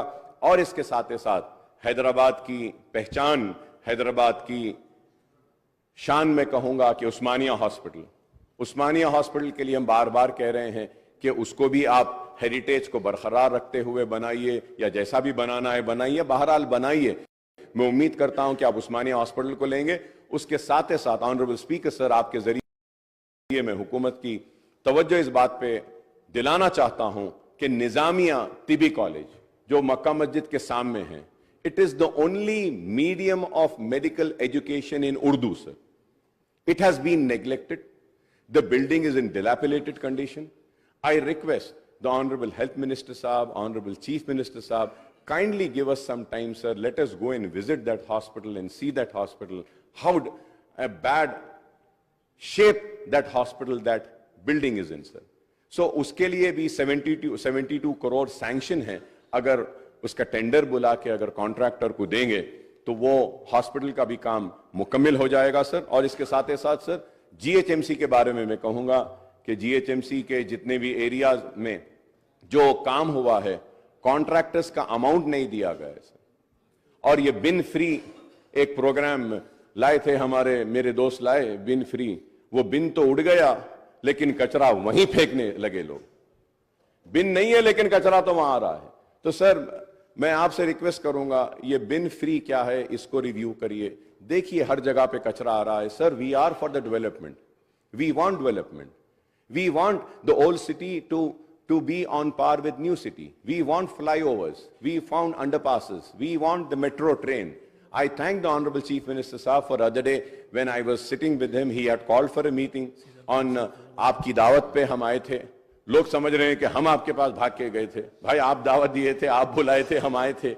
और आपने, मैं आपका शुक्रिया अदा करता हूं कि आपने कहा कि मेट्रो ट्रेन को जो पुराना रूट है उस पे लाएंगे, और उसके साथ ही साथ आगे भी जो चंद्रायन गुट्टे से, sir I am concluding sir, आगे भी उसको चंद्रायन गुट्टे से एलबी नगर से लेते हुए इंटरनेशनल एयरपोर्ट को लेके जाकर वहां पे खत्म करेंगे बोले, इसके लिए भी मैं आपका शुक्रिया अदा करूंगा। सर मैं उम्मीद करता हूं कि आप जो है सो हम जितने भी मसाइल जो उठाए हैं इस पर भी आप गौर करेंगे। और एक सबसे बड़ा मसला है हैदराबाद मेट्रो वाटर वर्क्स और सीवरेज का। सर ये हैदराबाद को जो पानी आता है, जो पावर जो हैदराबाद मेट्रो वाटर यूज करती है, ऐलान किया गया हमारी नुमाइंदगी पर कि उसकी रेट को कम करेंगे, सब्सिडाइज रेट देंगे, लेकिन अब तक नहीं किया गया। जरा नहीं, ऑर्डर हुआ लेकिन हो रहा नहीं है साहब उसमें। तो मैं उम्मीद करूंगा कि आप उसके ऊपर भी आप गौर करेंगे और उस पर भी तवज्जो देंगे sir. Also sir, the Telangana government has been facing, sir, I'm concluding sir, this is a state finances and financial implication of the scheme's initiative and hike proposed under Congress manifesto, sir. This is important since the Telangana government has been facing resource crunch and growing financial deficit due to tight fisted approach of the central government towards the state, sir. In the first 7 months of the current financial year, the total receipts of the Telangana government added up to rupees 1,33,174 crores, sir. That is 51.25%, sir. And the annual budget estimate and the total expenditure reached to rupees 1,22,553 crores. That is 51.58% of the budget estimate, sir. However, Honorable Speaker, sir, the state share of union taxes came to rupees 7,139 crores as against the budget estimate of rupees 14,528 crores, sir. The state had budgeted the grant in aid and contribution amount to be rupees 41,259 crores, but only rupees 3,836 crores were received from the central government during the 7 months period, sir. The state net borrowing during the 7-month period have reached rupees 33,378 crores as against the budget estimate of rupees 38,234 crores, sir. That is 87.3% of budget estimate, sir. The November data on the state budget is not available, in the public domain. ये साहब, ये इसको देखिए साहब, ये public domain से गायब क्यों कर देते हैं? I don't know. ये लोग के टाइम होता था साहब, आप थोड़ा उसको देखना साहब. And we have 4 more months before the financial year comes to a close on March 31st, sir, 2023, sir. I may be wrong, but I was just going through. I'm not sure, but I believe कि 3-4 दिन पहले 500 करोड़ रुपया आप लोगों ने कुछ loan लिया है. सो क्या लिया है तो प्लीज बोलिए, और मैं चाहूंगा कि आप व्हाइट पेपर भी जारी करिए स्टेट के फाइनेंसेस पर, so that the people know कि what is the real financial position of the state, sir. The state cannot pile up borrowing as per its requirement, as it is hamstrung by the condition and restriction imposed by the Physical Responsibility and Budget Management FRBM Act, sir. According to the latest data, the borrowing limit for the Telangana government for the current year has been fixed to rupees 57,813 crores by the Union Finance Minister, but it was actually curtailed to rupees 42,225 crores after taking into account the additional borrowings of rupees 15,588 crores in the previous years. So, however, the Union Finance Minister has further curtailed the borrowing limit of Telangana state by 36,617 crores under open market borrowing as against the budget estimate of rupees 38,235 crores, citing overborrowing from open market in the previous year, sir. The state has already mobilized, Honorable Speaker, sir, the state has already mobilized 36,378 crores through open market loans in the current financial year up to the end of November 2023, sir. The state cannot raise any open market loans during the remaining period of the financial year till March 31, 2024, sir. I might be wrong, sir. This is subject to correction, sir. Sir, it can only avail a special drawing facility and resort to ways and means, advances and overdraft to meet its day-to-day requirements, sir. Overdraft. It is a very alarming. So this is why I say that a white paper needs to be tabled. Let the people know, sir. Sir, this is the grim financial scenario of the state at the Telangana government, and this is solely the result of policies and restraint imposed by the central government as well as the lesser central assistance by the way of grant in aid and devolution of central taxes. I would like to remind that I was the one person who is to always caution and say that devolution of funds, GST, आपको नुकसान होगा, लेकिन आप लोगों ने मेरी बात नहीं सुनी उस वक्त. मैंने बार बार कहा था, सीएम साहब, उस वक्त के सीएम साहब केसीआर साहब ने उठकर मुझसे कहा कि अकबर भाई आप बेफिक्र रहिए, हमारे स्टेट को पूरे पैसे आएंगे. लेकिन देखिए, हमारे स्टेट को पैसे नहीं आए, हमारे स्टेट का नुकसान हुआ, और उस वजह से आज हमको मुसीबतें उठानी पड़ेगी. Sir, I wish my old colleague, my friend, and my very close friend, I would say, Mr. Bhatti Saab, the Deputy Chief Minister Saab, Bhatti Vikrama Saab, who looks after the finances, my best wishes and best of luck with you, sir. And we are there for whatever support and assistance or help is needed, sir. Incidentally, a few days ago, Deputy CM Saab had released a booklet on Telangana economy and Telangana at a glance on the financial indicators of state during the financial year 22-23. Telangana gross state domestic product GSDP at current prices 22-23 reached to rupees 13,13,391 crore with 16.3% growth, which was marked higher than India's growth of 16.1, sir. और उसके साथ ही साथ 2 दिन पहले हमारे हैदराबाद को भी एक अवार्ड मिला है, बेस्ट सिटी, राइट. ऑपरेशन को तो नहीं था अवार्ड वो, right? It was an award. Good. So I congratulate the officials who are responsible for this award, and I also congratulate the then government TRS also, sir. Sir, moreover, the Telangana, sir, isme led the other big states in the country with the highest per capita income of 3,12,398 during the year 22-23, sir. The state has certainly progressed since it was granted statehood in 2014, sir. There are many other issues which may have time to discuss during the forthcoming budget, sir. Before I conclude, I may recall that one issue which I have been highlighting it frequently during the session of Telangana Assembly was conduct and duration of budget monsoon winter session of the Assembly, sir. Sir, मैं इनको भी criticise करता हूं, sir. My friends are there, sir. Sir, Andhra Pradesh था बोलकर आंध्र प्रदेश में 40 दिन budget session होता था, सर. बोले कि नहीं सर, वो आधे मेंबर्स उधर चले गए तो 40 के बजाय कम कर देंगे. Sir, I request, sir, we should have sessions, sir. We should have discussions, sir. Sir, isme hua ye, sir, in the last budget session, sir. I'm sorry, Secretary Saab is there, he might feel offended. But the demands were not tabled and we were discussing on demands, sir. कैसे होगा sir ये? ठीक है सब सारे लोग नहीं पढ़ते होंगे, लेकिन बात पढ़ने वाले लोग हैं सर. हम जैसे लोग जो टूटा फूटा जैसा भी है पढ़ लेते हैं. ठीक है हम उतने काबिल नहीं हैं, उतने ज्यादा पढ़े लिखे नहीं हैं, उतने डिग्रीज नहीं है, लेकिन फिर भी सर मैं I may point out whether it is assembly or a small state like Sikkim or large state like Uttar Pradesh, there is nothing to prevent these assemblies for holding sittings for longer duration and for holding, sir, we in Telangana have 119 members, AP has 175. Sir, Andhra Pradesh Assembly regularly budget session hota hai aur hamare paas the budget session used to be sitting of 29 days, sir, 40 days span mein hota tha. Lekin agar hum dekhte hain, sir, during the first term 2014 and 18 the assembly sittings were held for 126 days, annual average of 25 days, sir. Moreover, in the successive sessions, sir, question hour were dispensed. Question hour chale gaya.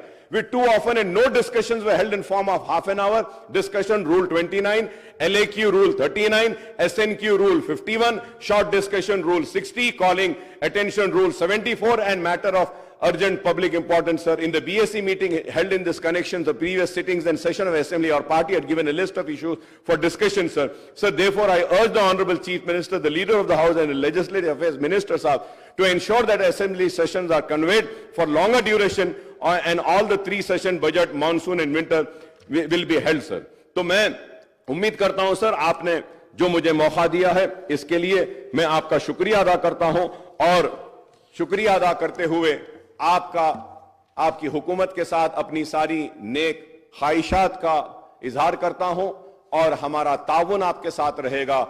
जो रियासत की बेहतरी के लिए है हम उसकी तायीद करेंगे, जो रियासत के अवाम के खिलाफ होगा हम उसकी मुखालिफत करेंगे. हम खड़े रहकर अपने हक की लड़ाई लड़ेंगे. हम मुसलमानों की आवाज बनकर इस ऐवान में गूंजते रहे हैं, हमारी आवाज गूंजते रहेगी और हम अपने मुतालिबात को आपके सामने रखेंगे. और उम्मीद करता हूं कि छोटे व्यापारियों का भी आप ख्याल करेंगे, ऑटो वालों का ख्याल करेंगे, माइनॉरिटीज के इश्यूज जब उठाए उसके ताल्लुक से आप संजीदा रहेंगे, उर्दू के ताल्लुक से हमने जो उठाया है, और उसके साथ ही साथ सर हाईटेक सिटी में दुकानें 24 घंटे खुले रहते हैं सर. आपकी गवर्नमेंट आने के बाद से 10:30 11 बजे ओल्ड सिटी में दुकानें बंद कर दे रहे हैं सर. ये छोटे कारोबार वाले हैं सर, थोड़ा उन पे भी रहम करिए. मेरी आपसे अदबन दरखास्त है कि एक मीटिंग भी बुलाइए, माइनॉरिटीज के इश्यूज को हम आपके सामने लाएंगे, आपके सामने रखेंगे और उम्मीद करते हैं कि आपकी हुकूमत काम करेगी, आवाम के दिलों को जीतेगी, अपने मैनिफेस्टो को मुकम्मल करेगी. चाहे कितना भी पैसा हो वो अपने जबान से, अपने मैनिफेस्टो से, अपने तयखुन से और अपने जो उम्मीद जो आवाम को दिलाई है उसको नहीं तोड़ेगी. बहुत बहुत शुक्रिया स्पीकर साहब. श्री కూనమనేని స్పీకర్ ఒక్క నిమిషం leader of the speaker sir, governor గారి ప్రసంగం రిప్లై సందర్భంగా ఎంఐఎం సభాపక్ష నాయకులు అక్బరుద్దీన్ ఓవైసీ గారు ప్రభుత్వం తీసుకున్న నిర్ణయం రాజీవ్ ఆరోగ్యశ్రీ పథకం అమలు జరగడం లేదు, జీవో ఇవ్వలేదని వారు చెప్పిండ్రు. వారు సమాచార లోపం వల్ల ఏమన్నా చెప్పిండ్రేమో. ఈ ప్రభుత్వం బాధ్యత తీసుకున్న మొదటి రోజే మంత్రివర్గ సమావేశాన్ని ఏర్పాటు చేసి మంత్రివర్గ సమావేశం 7 తారీఖు నాడే ఆమోదం తీసుకొని 8 తారీఖు రోజు GOMS నెంబర్ 191 ఈ జీవో స్పష్టంగా రాజీవ్ ఆరోగ్యశ్రీ పథకంలో పేదలకు వైద్య ఆరోగ్య ఖర్చుల కోసం 5 లక్షల నుంచి 10 లక్షలకు పెంచడం జరిగింది. ఈ 10 లక్షల క్లెయిమ్ చేయడం అనేది ఎవరైనా బాధితులు లేకపోతే వాళ్ళు ఏం క్లెయిమ్ చేసుకుంటున్నారో వాటికి సంబంధించిన ఏవైనా ఎవరైనా రాజీవ్ ఆరోగ్యశ్రీ పథకంలో భాగంగా ఇందులో ఎంపానల్మెంట్లో ఉన్న హాస్పిటల్స్ ఎవరైనా హాస్పిటల్లో చేర్చుకోకపోయినా 10 లక్షల వరకు వాళ్లకు ఆరోగ్యశ్రీ ఈ కవరేజ్ ఇవ్వకపోయినా ప్రభుత్వం దృష్టికి తీసుకొస్తే తప్పకుండా ఆయా ఆసుపత్రుల మీద ఈ రాష్ట్ర ప్రభుత్వం కఠినమైన చర్యలు తీసుకుంటుంది. కాబట్టి దయచేసి మా సహచర సభ్యులకు నా సూచన, రాజీవ్ ఆరోగ్యశ్రీ పథకాన్ని 7 తారీఖు నాడు ప్రభుత్వం బాధ్యత తీసుకున్న రోజే మంత్రివర్గ సమావేశంలో ఆమోదం తీసుకున్నాం. 8 తారీఖు రోజు GOMS నెంబర్ 191 ఆల్రెడీ 5 లక్షల నుంచి 10 లక్షలకు పెంచుతూ విధానపరమైన నిర్ణయం తీసుకొని జీవో ఇవ్వడం జరిగింది. కాబట్టి మీ ద్వారా సభ్యులందరికీ 119 మంది సభ్యులకు తెలంగాణ రాష్ట్ర ప్రజలందరికీ కూడా ఈ వివరాలను తెలియజేస్తున్న అధ్యక్ష. ధన్యవాదాలు.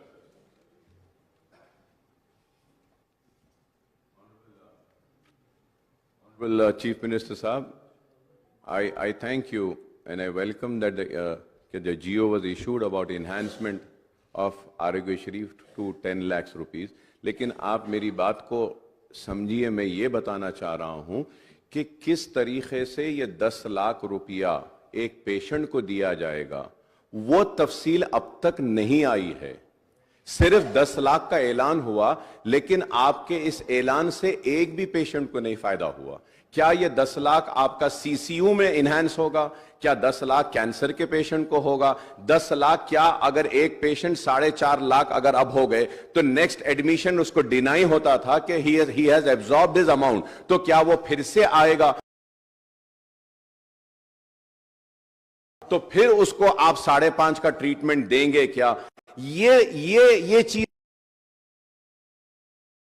नहीं आई है।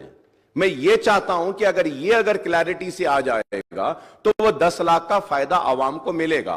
आज बेशक आपने जियो दिया, लेकिन किसी पेशेंट का इससे फायदा नहीं हो रहा। मैं ये आपके इल्म में लाना चाह रहा हूं। శ్రీ కూనమనేని సాంబశివరావు గారు. Thank you sir. ఈరోజు అసెంబ్లీలో అధికార పక్ష ప్రతిపక్ష నాయకులు సభ్యులు మాట్లాడిన విధానం చాలా ఆరోగ్యదాయకంగా ఉంది. భవిష్యత్తులో కూడా ఈ పద్ధతుల్లోనే ఆరోగ్యదాయకంగా, విజ్ఞానదాయకంగా, నిర్మాణ పద్ధతుల్లో మాట్లాడారు. ఇలాగే ఉండాలని కోరుకుంటా ఉన్నాను. ఇంతకు మించి వ్యక్తిగత దోషణలు, భాషణలు వాటి జోలికి వెళుతూ పవిత్రమైనటువంటి సభను పక్క మార్గాలు పట్టించకుండా ఉండాలని, అటువైనా ఇటువైనా మార్షల్స్కి పని పెట్టకుండా ఉండాలని, బలవంతాన బయటికి నెట్టివేయబడకుండా ఉండాలని కోరుకుంటూ, ఇటువంటి గొప్ప సభ, గొప్ప నిర్వహణ మన తెలంగాణ ప్రజల ఆశల ఆకాంక్షలకు అనుగుణంగా ముందుకు వెళ్ళాలని కోరుకుంటూ ముందుగా మీకు నా నమస్కారాలు తెలియజేస్తా ఉన్నాను. అలాగే కొత్తగా ప్రభుత్వంలోకి వచ్చినటువంటి కాంగ్రెస్ పార్టీకు, ముఖ్యమంత్రి రేవంత్ రెడ్డి గారికి, వారి మంత్రివర్గ సహచరులకు నేను మనస్ఫూర్తిగా అభినందనలు తెలియజేస్తా ఉన్నాను. KTR గారు మరెవరు మాట్లాడుతూ మీరు 65 మంది, మేము మిగిలిన 54 ఏదో చెప్పారు. అంటే నన్ను కూడా అటు కలిపేశారు.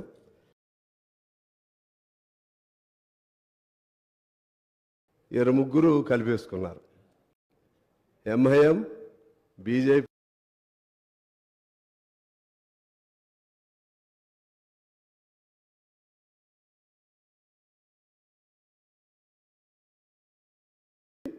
BRS, మీ ముగ్గురు ఒకటిగా అనే భావన వచ్చింది నాకు. అలా ఉండకూడదని నేను అనుకుంటున్నా. నేను కూడా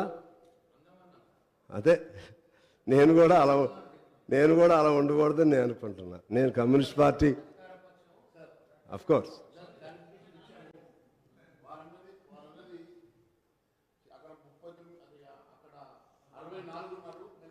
ఉన్నాం. 64 కాకుండా మిగిలిన వాళ్ళు ఇటువైపు ఉన్నారని చెప్పారు.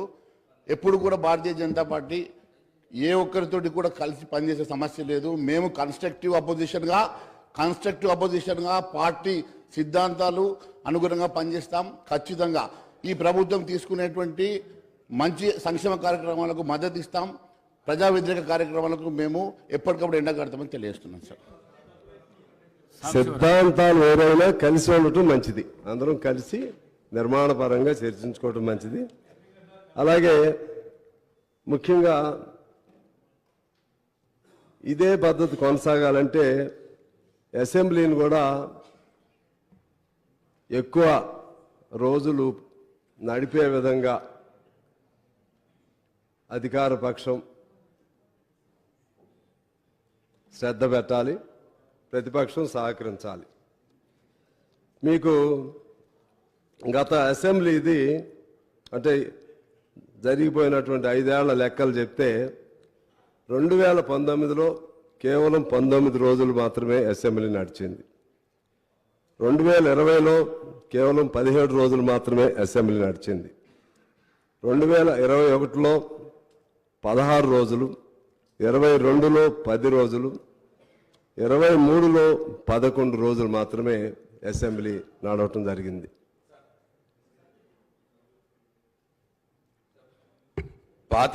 పాత అసెంబ్లీ గురించి మాట్లాడినారు కాబట్టి పాత ఎల్ఏ మినిస్టర్ నేనున్నాను. అప్పుడు అసెంబ్లీ ఎన్ని రోజుల కంటే ఎక్కువగా అప్పుడు మేము అవలంబించిన విధానం ఏంటంటే ఎన్ని అవర్స్ జరిగింది, ఎంత కన్స్ట్రక్టివ్ అవర్స్ జరిగింది, ఎంత క్వాలిటేటివ్ అవర్స్ జరిగింది అసెంబ్లీ అన్నదానికే మేము ప్రాముఖ్యతనిచ్చాము అధ్యక్ష. ప్రతిరోజు 12 గంటలు వర్కింగ్ అవర్స్, 13 గంటలు వర్కింగ్ అవర్స్ కూడా జరిగిన రోజులు చాలా రోజులు ఉన్నాయి. అన్ని పద్ధతుల మీద చర్చలు జరిగినాయి, బడ్జెట్లో మంచి చర్చలు జరిగినాయి. ఎక్కడ కూడా ప్రతిపక్ష నాయకులకు కూడా యాంపుల్ టైం ఇవ్వడం జరిగింది. కాబట్టి దయచేసి ఆ విషయాన్ని పరిగణలో తీసుకోవాల్సిందిగా నేను సిపిఐ సభ్యుడికి మనవి చేస్తా ఉన్నాను. అధ్యక్ష, గౌరవ సభ్యుడు జరిగిన రోజులు చెప్పాడు, సమయం ఏమో చెప్పాలి. ఇప్పుడు ఎక్కువ జరగాలని కోరడానికి ఎదుగు తొందరపడుతున్నారు. జరగలేదు దానికి సాంబశివరావు అంతా మనకి మన నిబంధనలో ఇన్ని రోజులు జరపాలని ఉంది.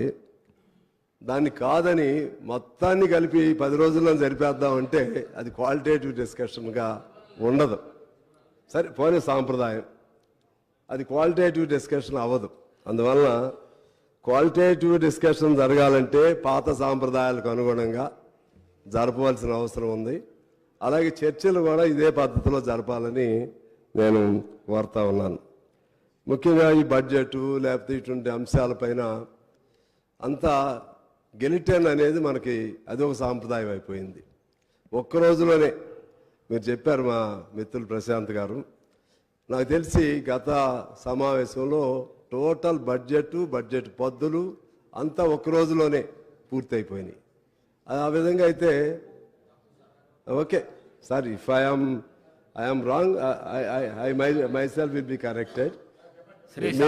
ఆలోచన చేయండి అంతే. ఈ విధంగా దీన్ని భవిష్యత్తులో జరగకుండా ఉండే విధంగా చూడాల్సినటువంటి అవసరం ఉందని నేను గుర్తు చేస్తా ఉన్నాను. అలాగే ఇప్పుడు మన అక్బర్ గారు చాలా విషయాలు చెప్పారు. ముఖ్యంగా ఆ 6 గ్యారంటీస్కి సంబంధించి, ఇతర వాగ్దానాలు హామీలకు సంబంధించి దీన్ని how to meet such expenditure, you have to explain like that. He put several questions to the newly formed government. నేను అంటున్నాను, if at all, if one should have willpower, determination, dedication, definitely one can fulfill all those things. We should take late YS Rajశేఖర Reddy garu as an example. He promised several things regarding Arogyasri, free scholarship and houses to the saturation point, this pensions, ration cards, what not.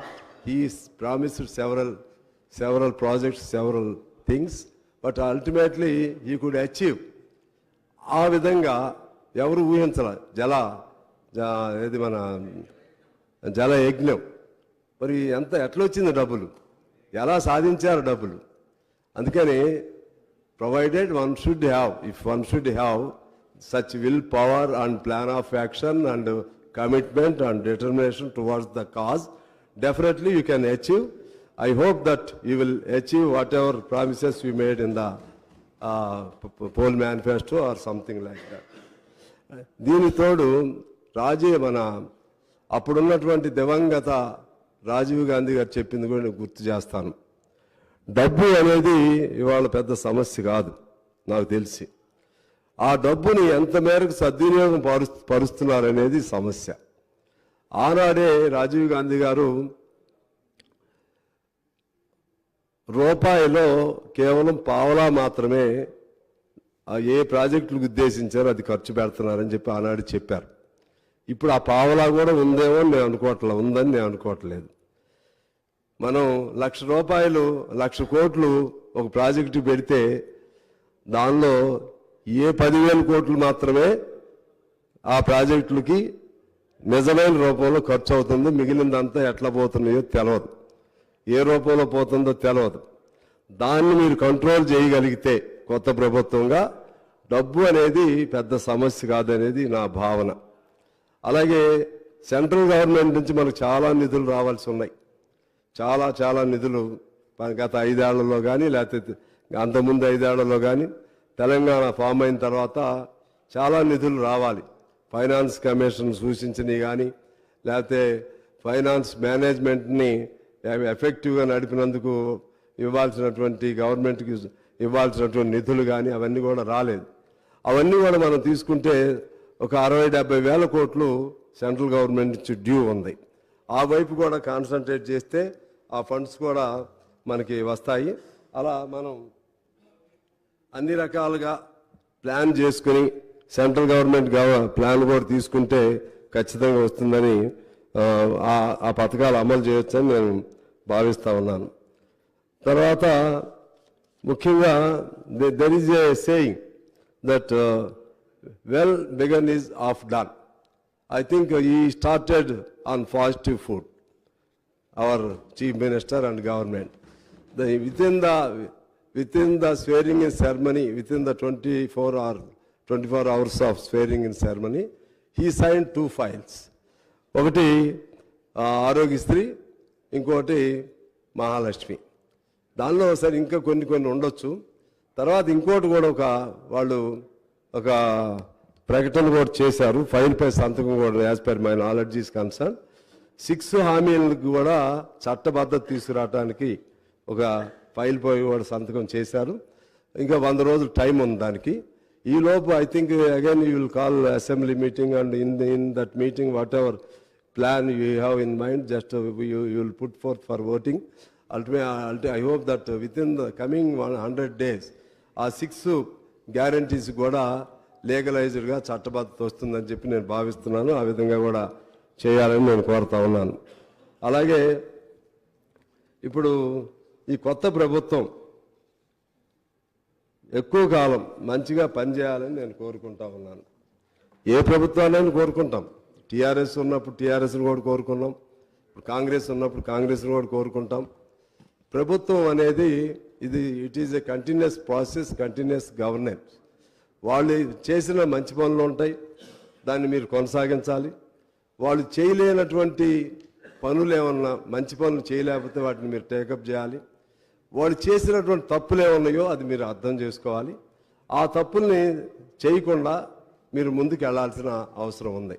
ఇందాక long discussion జరిగింది. గత అనేక సంవత్సరాలు 50 ఏళ్ల చరిత్ర, మళ్ళీ ఈ 10 ఏళ్ల చరిత్ర దేన్ని పారామీటర్గా తీసుకోవాలనేది. 50 ఏళ్ల చరిత్ర ఏది చేయకుండా ఈ దశకి ఏది రాదు. అది నేను weather that was Congress government are Janata government or any other government, అది ఒక ఫుట్టింగ్, అది ఎప్పటి నుంచో అలా చేసుకుంటూ వస్తుంది. దానిపైనే ఆధారపడి కొత్త గవర్నమెంట్ ఇంకొన్ని నిర్మిస్తూ ఉంటుంది. మొత్తం మేమే చేసామని చెప్పి 10 ఏళ్లలో టీఆర్ఎస్ వారు చెప్పినా, లేకపోతే కాంగ్రెస్ వాళ్ళు ఏం చేయలేదని చెప్పినా, లేకపోతే టీఆర్ఎస్ వాళ్ళు అసలు ఏం చేయలేదని కాంగ్రెస్ వారు చెప్పినా, ఇది అన్రీజనబుల్గా ఉంటుందని నేను భావిస్తూ, ఇప్పుడు చేయాల్సిందేంటి, వాళ్ళంతా బాగానే చేశారు. మరి 10 ఏళ్లకి నాకు తెలిసి ఏ ప్రభుత్వాన్ని మనం తీసుకుంటే ఏ ప్రభుత్వం కూడా అనేక సంవత్సరాలు ఏది కొనసాగలేదు. ఎంత మంచి ప్రభుత్వం అయినా మీరు తీసుకోండి. ఎన్ రామారావు గారి ప్రభుత్వం కొనసాగలేదు, కాంగ్రెస్ పార్టీ ప్రభుత్వం కొనసాగలేదు, ఈవెన్ కమ్యూనిస్టులు ప్రభుత్వం ఉన్నటువంటి పశ్చిమ బెంగాల్లో కొనసాగలేదు. మీరు ఏ స్టేట్ అయినా, you take any state, no party continued for several years, 1 or 2 terms or 3 terms, if not 4 terms. ఎవరైనా సార్ ఏదో సందర్భంలో ప్రజల దానిపైన యాంటీ ఇన్కంబెన్సీ వస్తుంది, లేకపోతే ప్రజల అంబిషన్స్ పూర్తి కాలేదనే భావంతో వస్తుంది, ఓడిస్తారు. కాబట్టి ఓడిపోవటం అనేది ప్రజాస్వామ్య ప్రక్రియలో అది కూడా దాన్ని స్పోర్టివ్గా మనం తీసుకోవాలి. ఓడిపోయాం కాబట్టి వీళ్ళు ఎంతకాలం ఉంటారో చూస్తాం, ఇది ఎంతకాలం ఉంటుందో చూస్తాం, మీరు సంవత్సరం కూడా ఉండలేరు, ఇటువంటి భాష ఎవరు వాడినా కూడా తప్పని నేను భావిస్తూ ఉన్నాను. ఎవరైనా ఒకరిద్దరు అత్యుత్సాహంతో మాట్లాడినా కూడా అది ఈ మధ్య పత్రికల్లో చూస్తున్నాం. అంటే ఏం చేస్తారు, సంవత్సరం కూడా ఉండదని అంటే అర్థం ఏంటి? అంటే కొనుగోలు మొదలు పెడతామా ఎమ్మెల్యేని? ఎవరినైనా మళ్ళా అటో ఇటో బేరసారాలు మొదలు పెడతామా? అది ప్రజాస్వామ్యానికి కొన్ని తీసుకురాదు. అటువంటి పదాలు వాడకూడదు. ఎందువల్లంటే మహామౌలికే ఓటమి తప్పలేదు. చంద్రబాబు గారు ఓడిపోయారు, ఇప్పుడు మన కేసీఆర్ గారు ఓడిపోయారు. వీళ్ళు కూడా బాగా చేస్తూ ఉంటారు, లేకపోతే ప్రజలు ultimate judgements are the people. వాళ్ళు ఏ నిర్ణయం చేస్తారో దానికి మనం కట్టుబడి ఉండాలి. కానీ మన తెలంగాణ సంస్కృతిని, తెలంగాణలో ఉన్నటువంటి మన ప్రజలలో ఉన్నటువంటి నీతి నిజాయితీల్ని పక్కదారి పట్టించే విధంగా గత 10 ఏళ్లలో అనేక కొనుగోళ్లు, అమ్మకాలు విపరీత స్థాయిలో జరిగాయి. రాజకీయ నాయకులు, ఎమ్మెల్యేలని మనం చూస్తే ఎంతమందిని కొన్నారో, ఎంతమంది అమ్ముడుపోయారో, నిజంగా వాళ్ళకి చిత్తశుద్ధితో పలానా పార్టీ బాగా ఉంటుంది, మేము అందులో చేరుతున్నాం అన్నా కూడా యాంటీ డిఫెక్షన్ లా ఉంటుంది. ఆ యాంటీ డిఫెక్షన్ లాను కూడా దాన్ని కవర్ చేసుకుంటూ ఎంతమంది అమ్ముడుపోయారో మనం చూసాం. అమ్ముడుపోయినటువంటి ఒక్కళ్ళు కూడా ఈసారి తిరిగి అసెంబ్లీలోకి రాలేదు. అంటే ప్రజలు అమాయకంగా లేరు, ప్రజలు తేలిగ్గా లేరు. నిన్నగా మనం జరిగినటువంటి మా ఎన్నికల్లో చూసాం. నిన్నగా వ్యక్తులను కొనేస్తున్నారు, సర్పంచులను కొంటున్నారు, ఎంపీడీసీలను కొంటున్నారు. ఒకరు కొంటాం, మళ్ళీ దాన్ని మళ్ళీ ఇంకొద్ది డబ్బులు ఇచ్చి ఇంకోళ్ళు కొంటాం. ఈ కల్చర్ ఇది ఎక్కడి నుంచి వచ్చింది, ఎలా వచ్చింది? చివరికి భారతదేశంలో నాకు తెలిసి తెలంగాణలో ఉన్నటువంటి ఒకనాడు తెలంగాణ అంటే పౌరుషాల గడ్డ, ఇది పోరాటాల గడ్డ, తిరుగుబాటుకి బానిసత్వం లేకపోతే స్వేచ్ఛ లేనటువంటి తనానికి వ్యతిరేకంగా నిలబడ్డటువంటిది. దీనిలో అటువంటి కల్చర్ని ఎవరు కూడా డెవలప్ చేయకూడదు అనేది నేను కోరుతా ఉన్నాను. ఎందుకు ఆ సందర్భం ఎందుకు చెప్తున్నానంటే, జరిగిన తప్పులు జరిగినాయి, ఇక నుంచి జరగొద్దు. మీకు ఉదాహరణ చెప్తాను. 2011లో లెఫ్ట్ ఎల్డిఎఫ్ కేరళలో ఓడిపోయింది. ఎంత తేడాతో ఓడిపోయింది? 0.09 ఓట్ల తేడాతో. ఎన్ని స్థానాల తేడాతో ఓడిపోయింది? కేవలం నలుగురే అప్పుడు యూడిఎఫ్కి ఎక్కువ ఉన్నారు అక్కడ. కానీ ఎల్డిఎఫ్ ఒక స్టేట్మెంట్ ఇచ్చింది, మీరు నిశ్చింతగా పరిపాలన చేసుకోండి, మేము ఎటువంటి అస్థిరత కల్పించం, మీ ప్రభుత్వానికి ఎటువంటి ఇబ్బందులు కల్పించం అని స్టేట్మెంట్, అంటే కమ్యూనిస్టు నాయకత్వంలో ఉన్న ఎల్డిఎఫ్ ప్రకటన చేసింది. 5 ఏళ్ళు కూడా సహకరించింది. ఆ పద్ధతుల్లో మనం ఒకరికొకరు సహకరించుకుని ముందుకు వెళ్ళవలసినటువంటి అవసరం ఉందని నేను మనవి చేస్తా ఉన్నాను. అదేవిధంగా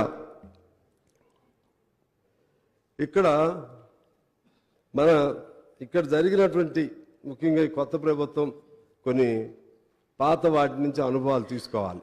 మీకేం కోపం రావద్దు, ఎందుకంటే మేము కూడా మీతో సహచర్యం కొంతకాలం చేశాం, కోపం రావాల్సిన పని లేదు. ఎందుకు ఫెయిల్ అయ్యారనేది మీరు విమర్శ ఎట్లయినా ఆత్మవిమర్శ చేసుకుంటారు. సహజంగా 2 సార్లు చేశారు. వాళ్ళు ఎందుకు ఫెయిల్ అయ్యారు అనేది మీరు జాగ్రత్త తీసుకోవాలి. ఆ తప్పులు జరగకుండా చూసుకోవాలి. ఆ తప్పులుగా చూడాలంటే నేను కొన్ని పాయింట్స్ రాశాను. ఒకటి, మొదటి తప్పు ఎమ్మెల్యేలను కొనుగోలు చేయటం. కొనుగోలు చేయండి, లేకపోతే ఏ పేరుతో అయినా కానీ. మీరు మళ్ళీ ఇప్పుడు నాకు సమాధానం చెప్పకండి, మళ్ళీ మాట్లాడదురు. పోనీ ఒకవేళ I take back my word, కానీ ప్రజలు అలా అనుకుంటున్నారు. పార్టీలు మారని ఏదైనా కానివ్వండి, తప్పు అది జరిగింది. అది దాంతో ప్రజల్లో బాగా నెగటివ్ ఇది వచ్చింది. రెండోది, పోనీ అయారం గయారం. రెండోది స్వేచ్ఛ. ప్రజాస్వామ్యం అంటే స్వేచ్ఛ, అదేవిధంగా సమానత్వం, లేకపోతే వాక్ స్వాతంత్రం, భావ స్వాతంత్ర్యం, ఇవన్నిటితో కూడినటువంటిది ప్రజాస్వామ్యం. మనం ఉద్యమ పార్టీగా మీరు అధికారంలోకి వచ్చారు. టిఆర్ఎస్ వారు ఉద్యమ పార్టీగా అధికారంలోకి వచ్చారు. ఆనాడు తెలంగాణ ఉద్యమాన్ని ముందుకు తీసుకెళ్లడంలో కేసీఆర్ గారి రోల్ అద్భుతమైనటువంటి రోల్. మేము వీ సపోర్టెడ్ దట్ మూమెంట్. నేను కూడా అప్పుడు ఎమ్మెల్యేగా ఉండి కేసీఆర్ గారిని ఖమ్మంలో తీసుకొచ్చినప్పుడు I was the lone MLA who went there and who consoled him and who tried to bring him from the hospital to the street. ఆ విధంగా నేను ప్రయత్నం చేశాను. ఆయన జైల్లో పెడితే నేను వెళ్ళాను. నేను 500 కిలోమీటర్లు పాదయాత్ర చేశాం. అప్పుడు తెలంగాణ ఖమ్మంలో లేదు. 7 రోజులు ఇండెఫినెట్ హంగర్ స్ట్రైక్ చేశా. 7 రోజులు ఇండెఫినెట్ హంగర్ ఎవరిని పెట్టారు? ఫస్ట్ ఖమ్మం జైల్లో తీసుకొచ్చి, నాకు తెలుసండి, నాకు తెలుసు ప్రభాకర్ గారు, ఫస్ట్ అక్కడికి తీసుకొచ్చారు. అక్కడి నుంచి తీసుకొచ్చి హాస్పిటల్కి తీసుకొచ్చారు. జైల్లో ఒక రోజు ఉంచారు. అక్కడి నుంచి మరుసటి రోజు హాస్పిటల్కి తీసుకొచ్చారు. నాకు తెలుసు. అవును, ఫస్ట్ మేము వెళ్ళామండి, పువ్వాడ గారు నేను ఇద్దరం వెళ్ళాము. తీసుకొచ్చి అక్కడి నుంచి తీసుకొచ్చారులేండి, తెలుసు అప్పటికి. సరే, ఓకే. అయితే అటువంటి ఆయన పాత్రని మేము ఎప్పుడు కూడా, కాకపోతే ఎవరు చేయలేని పద్ధతుల్లో ఆయన ఉద్యమాన్ని జాగ్రత్తగా నడిపారు. ఆ తర్వాత జరిగిన ఈ 10 ఏళ్ల కాలంలో ఎవరెవరు ఎన్నేసార్లు జైలుకి వెళ్ళారు, ఎవరెవరు ఎన్నేసార్లు హౌస్ అరెస్టులు అయ్యారు, ఇది ఒకసారి మనం తీసుకోవాలి, గమనంలో తీసుకోవాలి.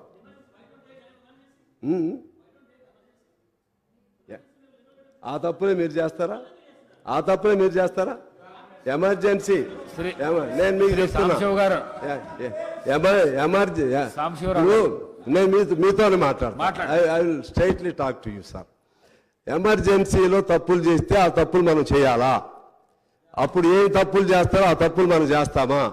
ఇప్పుడు కాంగ్రెస్ పార్టీ కొన్ని తప్పులు చేసింది, అందుకనే కదా వారు కూడా అందులో నుంచి కూడా తిరగబడి ఆ తప్పులు సరిదిద్దుకోవడానికే సోనియా గాంధీ గారు తెలంగాణ ఇవ్వటానికి సంసిద్ధురాలయ్యారు. ఆ తప్పులంటే ఉమ్మడి రాష్ట్రంలో జరిగినటువంటి కొన్ని తప్పులు ఉన్నాయి, కొన్ని మంచి పనులు కూడా ఉన్నాయి.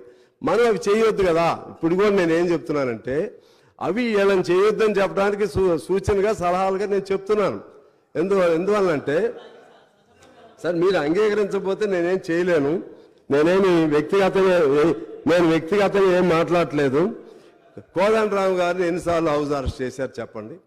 ఇదే రేవంత్ రెడ్డి గారిని ఎన్నిసార్లు హౌస్ అరెస్ట్ చేశారు చెప్పండి? మేము మీకు సపోర్ట్ ఉన్నప్పుడు కూడా ఎవరైనా మంత్రి వస్తుంటే, ఏదైనా ప్రాంతానికి ఎవరైనా వస్తుంటే మమ్మల్ని అందరినీ కూడా ఎన్నిసార్లు అరెస్ట్ చేశారు? మేము సపోర్ట్ ఉన్నప్పుడు కూడా మేము మంచి ఉద్దేశంగా కూడా చెప్పాం, ఇది మంచి పద్ధతి కాదని కూడా చెప్పాం. ఇలా చేసుకుంటా పోతే ప్రజల్లో నువ్వు బంగారం పెట్టు, బంగారంతో కూడినటువంటి లేకపోతే పంచభక్ష పరిమాణాలను పెట్టు, హంస తూలికా తల్పాలను ఏర్పాటు చేయి, నువ్వు ఎంతైనా చేయి, స్వేచ్ఛ లేనటువంటి మానవ జీవితాన్ని ఎవడు అంగీకరించడు. తెలంగాణలో అసలే అంగీకరించడు. తెలంగాణ అస్తిత్వం, ఆవిర్భావం మొత్తం కూడా అటువంటి తిరుగుబాటులో నుంచే వచ్చిందని నేను మీకు మనవి చేస్తున్నాను. ఆనాడు 48లో 45 నుంచి 52 వరకు జరిగినటువంటి ఆనాటి ఉద్యమం కూడా ఆ విధంగా తిరుగుబాటు ద్వారానే వచ్చింది. అయినా కూడా పాతయన్నీ మర్చిపోయి మరలా మనం ఇది శాశ్వతం అనుకుని, ఈ అధికారం శాశ్వతం అనుకుని ఎవరు కూడా చేయటం తప్పు అనేది ఆ జాగ్రత్త తీసుకోమని నేను మీకు మనవి చేస్తా ఉన్నాను. ఎందుకంటే రేవంత్ గారు లోపలే ఉన్నాడు, మీరు మన ప్రభాకర్ గారు మీరు అందరూ లోపల ఉన్నారు, మేమందరం కూడా లోపల ఉన్నాం. ఇలా ఉండే పరిస్థితి రాకుండా స్వేచ్ఛా వాయువులతో కూడినటువంటి స్వచ్ఛమైనటువంటి సమానత్వంతో కూడినటువంటి స్వేచ్ఛా తెలంగాణ మనకు కావాలి. ఆ విధంగా ఉంటే మీరు మీ హామీలు కొన్ని ఫెయిల్ అయినా సరే వాళ్ళకి వెంటిలేట్ చేయాలి, వాళ్ళు మాట్లాడి ఇది మీకు చెప్పాం, చేస్తా ఉన్నాం, చేయలేకపోయాం, ఇది చేయలేకపోయాం, ఈ ఇబ్బందులు ఉన్నాయి, మరలా చేస్తాం, మాట్లాడాలి కదా. ప్రజలతో మాట్లాడకుండా మనం స్వీయ నిర్బంధం పెట్టుకుని మనం ఎక్కడో కూర్చుని ప్రజలు ఒక చోట ఇవాళ ఎందుకు మార్పు వచ్చింది? ఇప్పుడు మీరేమి ఇవ్వలేదు, ఇంకా ఏమి ఇవ్వకపోయినా సరే 2-3 రోజుల్లోనే ప్రజల్లో ఒక ఆనందమైనటువంటి భావనలు వచ్చేసినాయి. ఏదో మేము పంజరంలోంచి బయటకు వచ్చినట్టుగా భావనలు వచ్చినాయి. ఇది ఎంతకాలం ఉంటుంది? ఉండాలని కోరుకుంటున్నాం. ఎందుకంటే ప్రభుత్వాలకు ఉన్న సహజమైన స్వభావం ఏంటంటే రాజ్య స్వభావం అంటారు దాన్ని.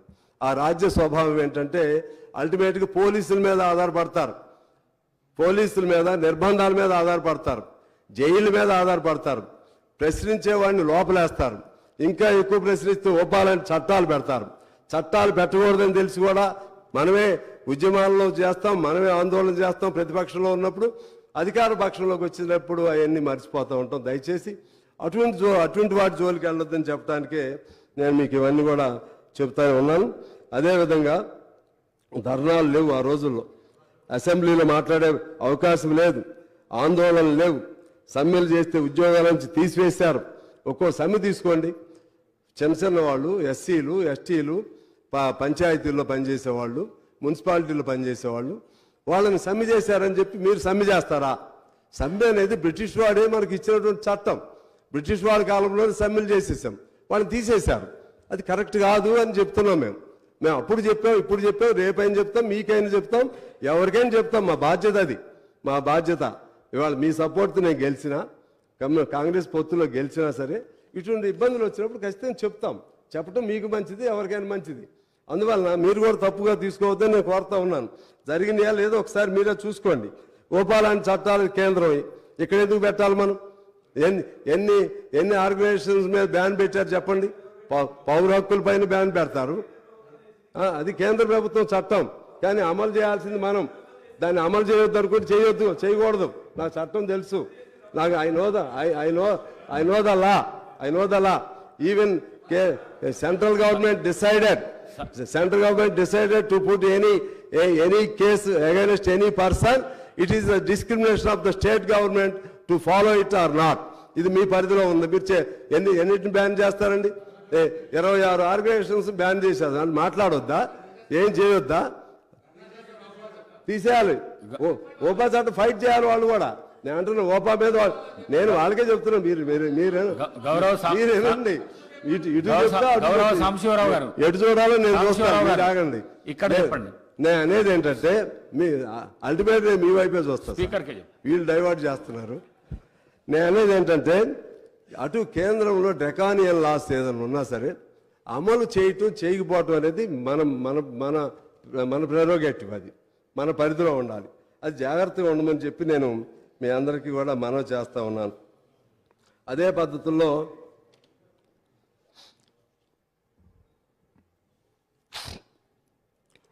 ఇంకా కొన్ని కేసీఆర్ గారిని చూస్తే బాధేస్తుంది. ఎందుకంటే ఆయన చాలా విజన్ ఉన్న నాయకుడు, అందులో తప్పులేదు. ఏదైనా సరే తలుచుకుంటే చేయగలుగుతాడు, వద్దనుకుంటే చేయకుండా కూడా ఉండగలుగుతాడు. ఈయన అంత తెలియగలిగిన వాళ్ళు అన్ని వాగ్దానాలు ఎందుకు చేశారు, ఎందుకు చేయాలి? ఇప్పుడు మీకు వచ్చిన ప్రాబ్లమే. మరి మా అక్బర్ గారు, I don't think that whether you have asked during the rule of the KCR when he promised about several things, just like 3 acres for every Dalit family, 3 acres for every Girijan family, and 2 bedrooms for everyone, one employee from every household. Okay. గౌరవ సభ్యులు సాంబశివరావు గారు. Okay, మాట్లాడండి, పర్లేదు మాట్లాడండి. కాంగ్రెస్ పార్టీకి మిత్రపక్షం అయితే సంతోషం. కాంగ్రెస్ పార్టీకి అనుకూలంగా మీరు మాట్లాడండి, మేము కాదనన్నాము. ఎందుకంటే మీరు కలిసే పోటీ చేసినట్టు తప్పులేదు. కానీ ప్రతి ఇంటికి ఉద్యోగం ఇస్తామని ఎక్కడన్నా చెప్పినాము? మా మేనిఫెస్టోలో ఉందా? నేను ఐ ఛాలెంజ్ ఎవరన్నా ఎక్కడన్నా మేము ప్రతి ఇంటికి ఉద్యోగం ఇస్తామని స్పీచ్లో కానీ మేనిఫెస్టోలో కానీ మేము ఎక్కడన్నా చెప్పుంటే చూపియండి. నేను I'm ready for the challenge. కానీ ఎందుకంటే అనవసరంగా ఇట్లా స్వీపింగ్ రిమార్క్స్ గతంలోనే ఎన్నికల టైంలో ఇదే కాంగ్రెస్ పార్టీ నాయకులు బయట చేసినారంటే సరే, బయట చేసినారు, రాజకీయాల కోసం మాట్లాడి ఉండొచ్చు. కానీ సభలో మీరు అట్లా గౌరవనీయులైనటువంటి అనుభవజ్ఞులైనటువంటి సాంబశివరావు గారు మాట్లాడడం కరెక్ట్ కాదు. మీరు గవర్నర్ ప్రసంగం మీద మాట్లాడండి, కానీ అక్బరుద్దీన్ ఓవైసీ గారిని ప్రశ్నించడం, ఇంకోరిని ప్రశ్నించడం సరి అయింది కూడా కాదు. You please speak on the governor speech. అంతే తప్ప మీరు ఇంకొకరు ప్రశ్నించడము, స్వీపింగ్ రిమార్క్స్ చేయడము, మేము చెప్పని దాన్ని చెప్పినట్టుగా మాట్లాడడం అనేటువంటిది మీ వయసుకు, మీ అనుభవానికి తగింది కాదు. సార్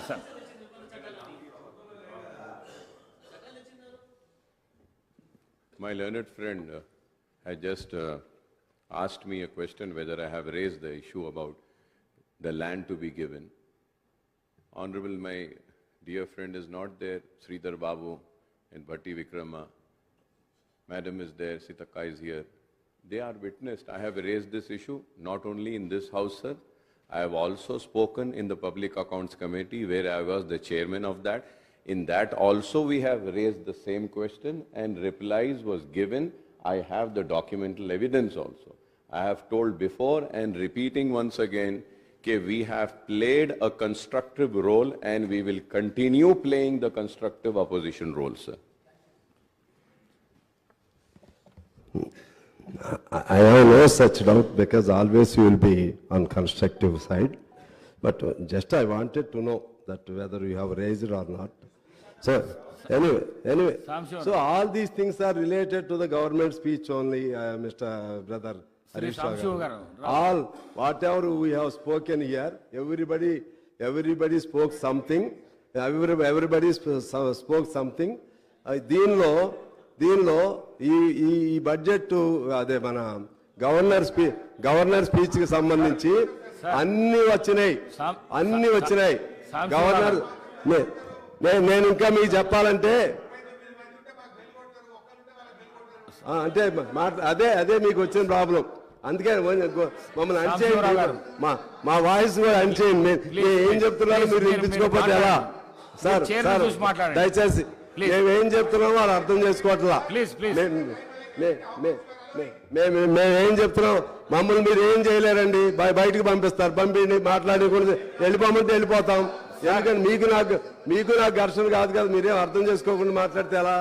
నేనేమంటున్నానంటే ఇటువంటివి హామీలు సహజంగా ప్రతి గవర్నమెంట్ కూడా చేస్తూ ఉంటుంది. ఉన్నప్పుడు దాన్ని అమలుకి ఎలా చేయాలని నేను చెప్తుంటే అప్పుడు భూమికి సంబంధించి కానీ ఇలా మీరు మమ్మల్ని బెదిరించలేరండి. హరీష్ గారు మమ్మల్ని బెదిరించకండి సార్. మీరు ఇలా డిబేట్ చేస్తే ఇలా బెదిరిస్తారండి. ఒక వ్యక్తి మాట్లాడుతుంటే అరుస్తారా, బెదిరిస్తారా? సభ ఇదండి, సభ సార్ మీరు చెప్పండి సార్. సభ మర్యాద అండి, సభ భక్త. నేను మాట్లాడేటప్పుడు నన్ను మాట్లాడాలి, వాళ్ళు ఏమన్నా మాట్లాడవచ్చు. గౌరవ సభ్యులు మాట్లాడుతూ ఉన్నారు. గౌరవ సభ్యులు మాట్లాడిన తర్వాత ప్రతిపక్షానికి సంబంధించి ఏదైనా మాట్లాడి ప్రతిసారి గౌరవ సభ్యుని ప్రతిసారి ఆపుతా ఉన్నట్టు సార్. ఈ పద్ధతి కాదు. వారు ఏం చెప్తారు చెప్పారు, మిగతా సభ్యులు చెప్పారు, మౌనంగా ఉన్నారు కదా సార్. ఒకటి తెలుసు కదా నేను చెప్పేది అధ్యక్ష, నేనేమన్నానంటే అప్పుడు కూడా చాలా వాగ్దానాలు చేశారు. సరే పోనీ అదేంటంటే పబ్లిక్ మీటింగ్స్ చెప్పి ఉండొచ్చు, మేనిఫెస్టో లేకపోవచ్చు. కానీ 3 ఎకరాలు అనేది ఉంది కదా, డబుల్ బెడ్రూమ్ అనేది ఉంది కదా, ఇంకా చాలా దళిత బంధు అనేది ఉంది కదా. నేను అనేది ఏంటంటే నేను దళిత బంధు సార్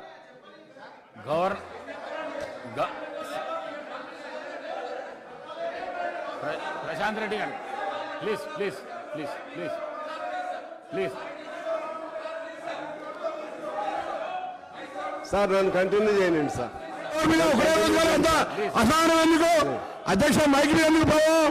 మైక్ మీద ఎందుకు అంత అసహనం ఎందుకు? అసహనం ఎందుకు అంటే ఒకరే రోజు సభ కన్క్లూడ్ చేయండి అధ్యక్ష. మైక్ మీద ఎందుకు అసహనం ఉందా? మైక్ సార్ నేను అనేది ఏంటంటే గవర్నమెంట్ గా చేసినటువంటి వాగ్దానాలు అమలు చేయమని చెప్పే క్రమంలో నేను చెప్తుంటే వారికి అంత ఆవేశపడితే ఎలా సార్? వారు మీరు ఎక్స్పీరియన్స్డ్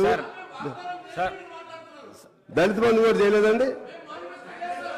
మ్యానుఫ్యాక్చర్ లేకపోవచ్చు, ఎట్లా మీరు సత్యగౌరవమైన మాటలు మాట్లాడకూడదు. మ్యానుఫ్యాక్చర్ లేకపోయినా దళిత బంధు అనేది మీ క్యాచ్ వర్డ్. మీరు అన్ని చోట్ల చెప్పారు దళిత బంధు గురించి, బీసీ బంధు గురించి అన్ని చోట్ల చెప్పారు, అవన్నీ చెప్పారు. సరే మేనిఫెస్టోలో ఉందా లేదా అనే పాయింట్ కాదు. అందువలన అసలు మేము చెప్పలేదంటే నేనేం చేయలేను దానికి, అది వదిలేద్దాం. నన్ను ప్లీజ్ నన్ను ఎలో చేయండి. నేను ఇక్కడ సెంటర్లో కూర్చుని ఉన్నా సార్. నేను ఇక్కడ సెంటర్లో కూర్చుని సెంటర్లో కూర్చుని నేను అందుకనే ప్లీజ్ అసలు మాట్లాడనీలేదు కదా సార్, నా సబ్జెక్టే చెప్పనీలేదు.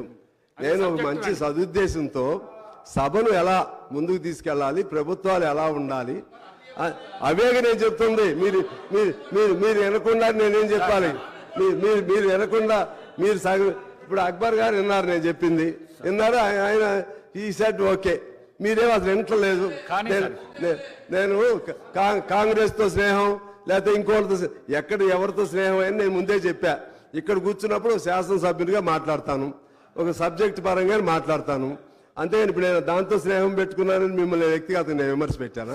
ఇంకోటిది ఏమైనా విమర్శ పెట్టానా? నేను విధానపరంగానే మాట్లాడుతున్నా. దయచేసి అర్థం చేసుకోవాలని చెప్పి నేను కోరుతా ఉన్నాను. అదేవిధంగా ఇంకా కొన్ని అంశాలు ఉన్నాయి అధ్యక్ష. ముఖ్యంగా వీటికి సంబంధించి నేను అంటున్నాను, దీనికి మంచి మన రాష్ట్రం తెలంగాణ రాష్ట్రం అది సౌభాగ్యమైన రాష్ట్రం, సంపన్నవంతమైన రాష్ట్రం. నాకు కూడా తెలుసు ఆ ఇండెక్స్లు మనం పెర్ క్యాపిటాలో నెంబర్ 1, అదేవిధంగా SGDPలో నెంబర్ 1, ఇంకా అనేక ర్యాంకింగ్లో నెంబర్ 1. కానీ నా అనుమానం ఏంటంటే ప్రతి నెల 1వ తారీఖున జీతాలు ఎందుకు ఇవ్వలేకపోయారు, అది నాకు కావాలి. డబ్బులు ఎట్టిపోయినాయి. రెండోది స్కాలర్షిప్లు పిల్లలకి స్టూడెంట్స్కి 7,800 కోట్ల రూపాయలు స్కాలర్షిప్లు ఇవ్వలేదు. అది ఎందుకు ఇవ్వలేకపోయారు నాకు కావాలి. అదేవిధంగా గ్రామ పంచాయతీలకి రావాల్సిన నిధులు ఎందుకు ఇవ్వలేకపోతున్నారో అది కావాలి. ఈజీఎస్ ఫండ్స్ వచ్చిన వాటిని డైవర్షన్ ఎందుకు జరుగుతుందో అది కావాలి. అటువంటి మీరు చేయొద్దని నేను చెప్తున్నా. వారు ఏమి తప్పులు చేశారో దానికి మంచి పరిపాలన చేసినప్పుడు కూడా ఇటువంటి కొన్ని తప్పుల వలన వాళ్ళు అధికారం కోల్పోయారు. ఆ తప్పులు చేయొద్దని వాళ్ళకి నేను సూచనగా చెప్తున్నాను అధ్యక్ష. అదేవిధంగా ఇప్పుడు ఈ పవర్ ప్రాజెక్ట్ సంబంధించి సరే 85,000 కోట్లు దానికి ఏదో అరౌండ్ 85 or 81 జరిగింది. నేను అదే పద్ధతిలో చెప్తున్నా. సింగరేణి ఉంది, సింగరేణి నేను మా